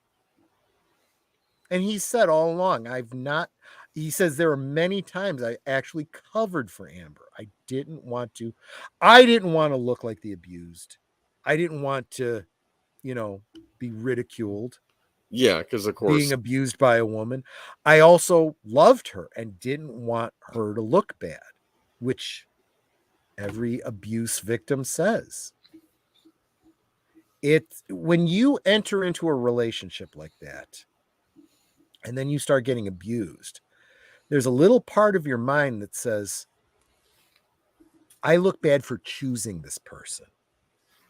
It's kind of my fault too. I share blame. People will judge me for that. And I have to admit, I've seen a lot of comments and I thought at myself, what the fuck did you marry this psycho for? Mm-hmm. You didn't vet her before getting married. I think that's where a lot of divorces go. Right. You didn't know who this people don't change that much. They change, but they don't change that much. If you don't know the essence of who that person is before you marry them, yeah, you do share a little of the blame, but there is never an excuse for abuse. No. Never. That's just the way it is. But in this case, it looks to the whole world like Johnny Depp was the abused and Amber Heard was the abuser. And like Munchausen by proxy, she wants everybody to feel for her because of the things she caused to happen. It's a disgusting situation. And honestly, I stated my bias up front. At this point, based on the preponderance of evidence, if I was on the jury, I would find in Johnny's favor, give him everything he's asking for and give her nothing. One could make nuanced legal arguments about how maybe they're both at fault on some level. Some could even make an argument they're both abusers, neither of them deserves anything. However you sum it up, though, Johnny's already won in the court of public opinion. He's probably already got movie deals lined up. Certainly not with Disney. He said he would never work with Disney again. He said not for $5 million and 100 alpacas or some crazy something like that. Or $100 million and 5 alpacas. Whatever. I don't know anything about alpacas. Do they make good pets? Do they make good fur for shearing? I don't know, but I do feel for him. And there's an old saying among single guys: never dip your wick in crazy. That's what Johnny did. Looks like that's what Elon Musk is now doing. Good luck, Elon Musk. Well, we'll see about that, won't we? Learn from other people's mistakes. I look back at some of my ex-girlfriends and I go, dodged a bullet there. There was a girl I was dating before Nanette who broke up with me to get back together with an ex who abused her. I treated her, well, Netter can tell you how I treat her. That's how I just treat people. I'm good to people. I give gifts. I think of them first. I encourage.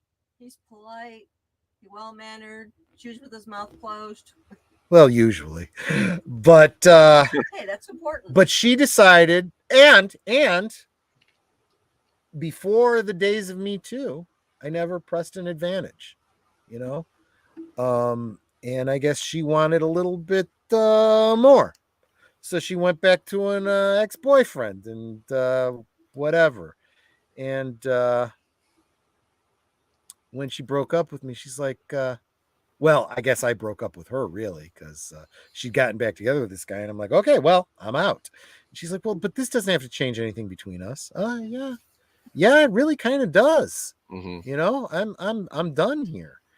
And Nanette knew her, and I started going with Nanette not too long after that. And we've looked back on that circumstance and we've looked at how her life has gone and how our marriage has gone. And it's like, whew, boy, did I dodge a bullet there. Ironically, her sister and brother-in-law said the same thing almost immediately after. Hey, you're going to be fine. You dodged a bullet here. Her sister said that to me. Dodging bullets are good. Yeah. So I'm a happy camper. Ex-girlfriend also tried to break up me and Troy. Yeah, after she saw Nanette and I going together, she got jealous and she tried to, and I'm like, no, I'm sorry, done. I am done. I way traded up, and in every sense, I really did. I mean, Nanette's looked at my ex-girlfriends and not ever felt in any way intimidated. She's like, what did you see in them? I was like, I was young, I was horny, I was desperate. I'm Facebook friends with one of them. Yeah, does she even ever post anymore? I don't know. I don't remember. Don't even look at Facebook anymore. Facebook. Guys, get the fuck off of Facebook. Get the fuck off of Facebook. It's done. Hey, I actually edited Jack Nicholson for you. So give me a break. That was not easy to do. That is very difficult editing to do. There's got to be an easy way to do it. I don't know how. I just. You don't want to go into the metaverse? No. And I don't want to plug into the Matrix either. Okay. I'm fine. Anyway, I feel like what about 50 million and a pack of goats? Okay, well, goats. I mean, good meat, good milk, good cheese. Weird fucking eyes, though.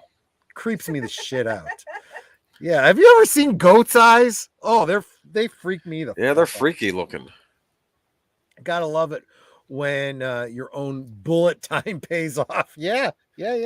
Dodge those bullets. So anyway, yeah, that's pretty much the case. Now we're just in waiting. We're in limbo to see what happens. The only reason this and a buddy of mine that I D&D with was saying, I don't give a crap about what's happening with these Hollywood people. Look, I get that, right? Who gives a shit about two, rich Hollywood, ding-dongs that are addicted to drugs? Whatever. But there is something more to it.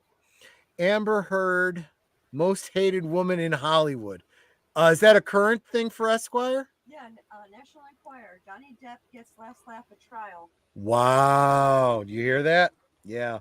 All right. Her opinion polls are in the tubes. So yeah, this goes beyond that. It's about the whole Me Too thing. It's about understanding. Here's an example of how women lie. I'm sorry, I misspoke. Women are as capable of lying as men, and some women do lie, and they will use Me Too, as we've been saying since it started. They can use it, believe all women, to just destroy the man they're breaking up with. And it could be just as simple as she cheated on him and she's pissed that he found out, so now I'm going to destroy you. This is the kind of shit that some women do. Not all. Some women. Yep. And I'm not even saying most women. I'm not even saying a good percentage. I'm saying all it takes is one. Be aware that one might be out there. Right? We tell our children, stranger danger, stay away from, don't talk to strangers, be careful, let me know where you're going all the time, Not because most people out there are dangerous. Most people aren't. Most people that are strangers see a child on their own and say, hey, can I call your mom and dad for you? Can I help? Can I call the police? Are you safe? Are you okay? People are good, generally, I believe. But all it takes is one, and you lose your child. Yeah. All it takes is one, and something really, really bad happens to a woman. All it takes is one woman to destroy a man's career in the Me Too era. We cannot allow that. Innocent until proven guilty, not in the court of public opinion, but in a court of law. Evidence or it didn't happen. Yes, it doesn't seem fair to you, the victim, But if you're a victim, you need to prove it because it's not possible to prove the negative. That's the way it works. Life ain't fair, people. People need to learn that already. So we'll see. We'll see what happens with this case. But I'd say that currently, I think a loud message has been sent to Hollywood. I think a loud message has been sent to the public. Some opinions have been changed by all of this. Cool. So what you got going on this weekend? Tomorrow night over on, it's on your channel tomorrow, right, Netter? Yes, we're watching Blow Dry. Blow Dry with Alan Rickman. I was going to say Severus Snape. Yes, Alan Rickman. As a blonde. Of course, there will be and this is on Netter's Network. Link in the description below. But I will also have a simulcast over on Cosme for those of you, because I can't imagine most of you have even heard of Blow Dry, let alone have it in your inventory. So starting to get the hiccups because halfway through my second mega pint. Well, you do anything like fun over the weekend? Anything special for Memorial Day? I'm doing something very special on Sunday. I'm going to be that's right, co-host on Geeky Geezers. Yes, it's back on. My trip got canceled this weekend, so I'm sorry. I have to reschedule it. No, a person I was going to meet, they had a last minute work thing. They tried getting out of it, so we're going to try and schedule another time. So. Yeah. I actually, Netter and I were possibly going to be having dinner with another couple. I haven't called them back to let them know that we had already had plans. I just haven't had a chance to return their call. What plans? Sunday for Geeky Geezers? No. For Saturday. Oh, I see. Netter was. Oh yeah, you were telling me about that. I remember that. Okay. But that on Saturday is soundtracks for Birdman. The concert. Oh yeah. Those of you that follow a bunch of free tickets, you get to listen to John Williams performing live. If you want to virtually attend a John Williams concert, I would go over to Soundtracks with Birdman. Link to be dropped in just a moment by Netter. She's typing right now. Go over and subscribe to his channel, and then send him a private message and let him know, hey, I'd be interested. Oh, or maybe he's got a video related to it. Maybe you can leave a comment on one of his videos. Say, hey, can I attend or whatever? Yeah, I think he just needs an email address to send. He needs an email address to send it to.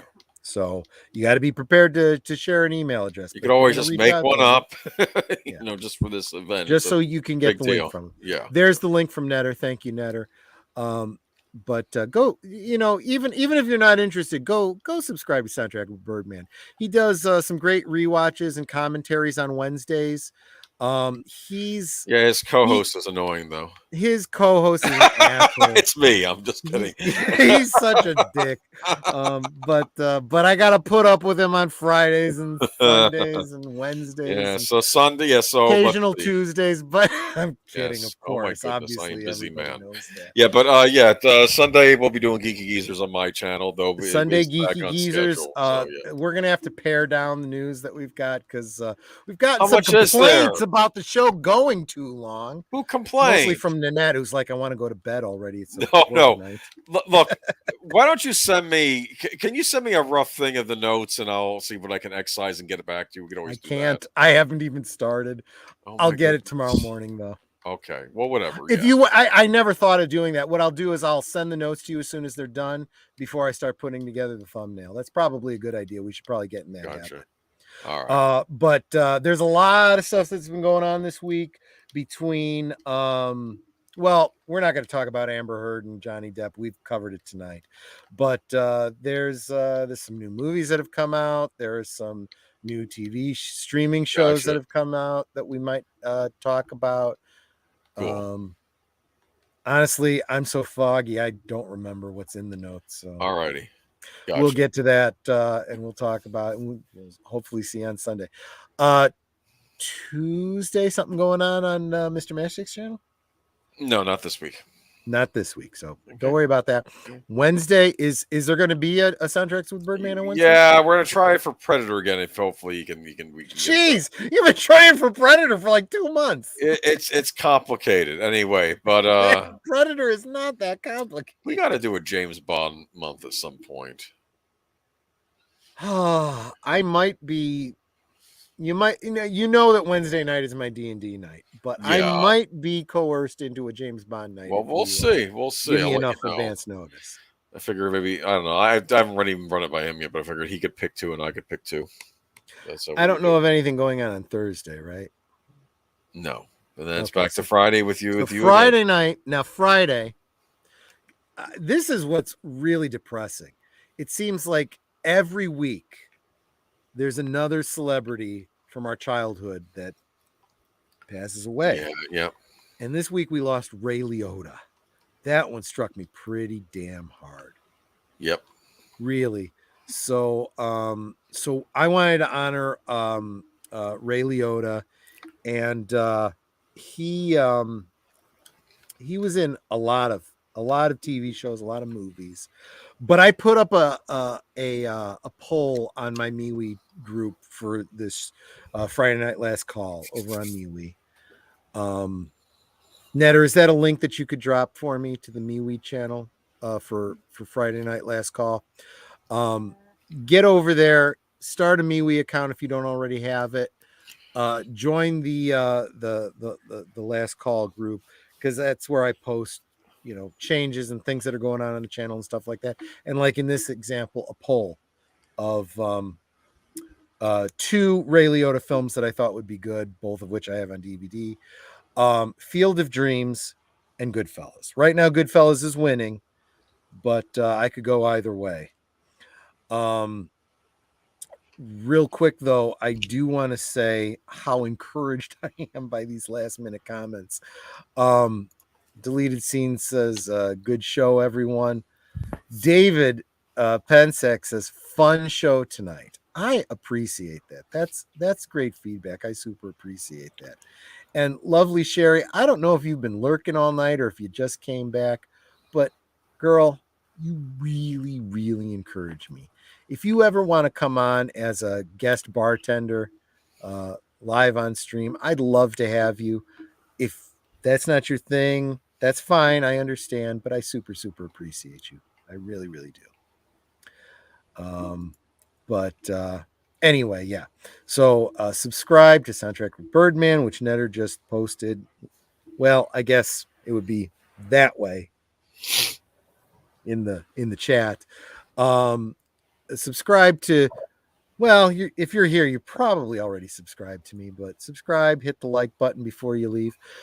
Age of Boomer, subscribe to his channel, Netter's Network. Both of them are in the description below. And Maria T and Telly, she didn't make it tonight, but her link is down below. Please subscribe to her as well. She's a very busy person, and her channel has grown by leaps and bounds above mine because, well, I argue it's because she's way better looking than I am.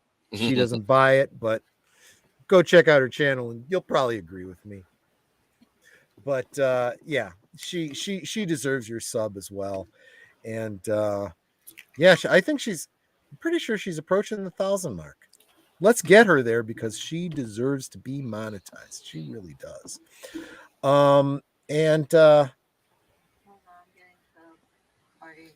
Yeah, Netter's getting the Friday night. I have to find it first. I don't go to MeWe.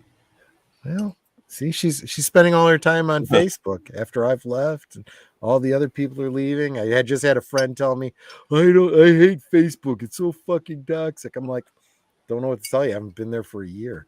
But there's the link for the Friday Night Last Call on MeWe. Get over to MeWe. It's a great replacement for Facebook. It's a great way to keep in touch with communities like this, and they don't have the kind of censorship that you have on some of these other outlets. You're allowed to post your political things and rant and use foul language and whatever, and just like all the others, someone bothers you, you can always block them, no problem. But You know, as I always say about these people on the internet, I can explain it to you, but I can't understand it for you. God bless you, Netter, who also got me this shirt. And I don't know if this is a saying. I think I may have come up with this originally today. It was my status on Twitter. But you can lead a troll to wisdom, but you can't make them think. That's my wisdom for tonight. You got anything to say before we close out, Age of Boomer? Nothing. Just a happy Memorial Day to y'all. Have a nice weekend, and just remember why we do have this day off. Right. For all the fallen soldiers that have paid the ultimate price for what we have. So Absolutely. We live in a world that still has heroes in it, Yeah. and some of them pay the ultimate price for you. Yeah. And I know it's about the military, but you know what? There's good cops out there. There's Sure. firemen.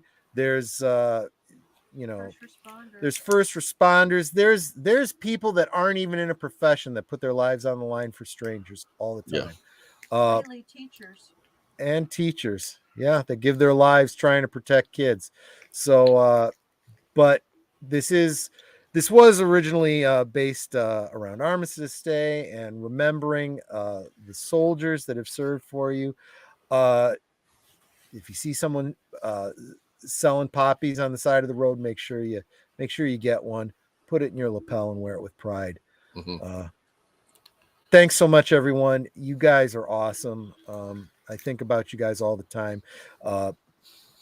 I love starting my weekends with you. This is it's kind of after the last 2 years, this has kind of become our social outlet.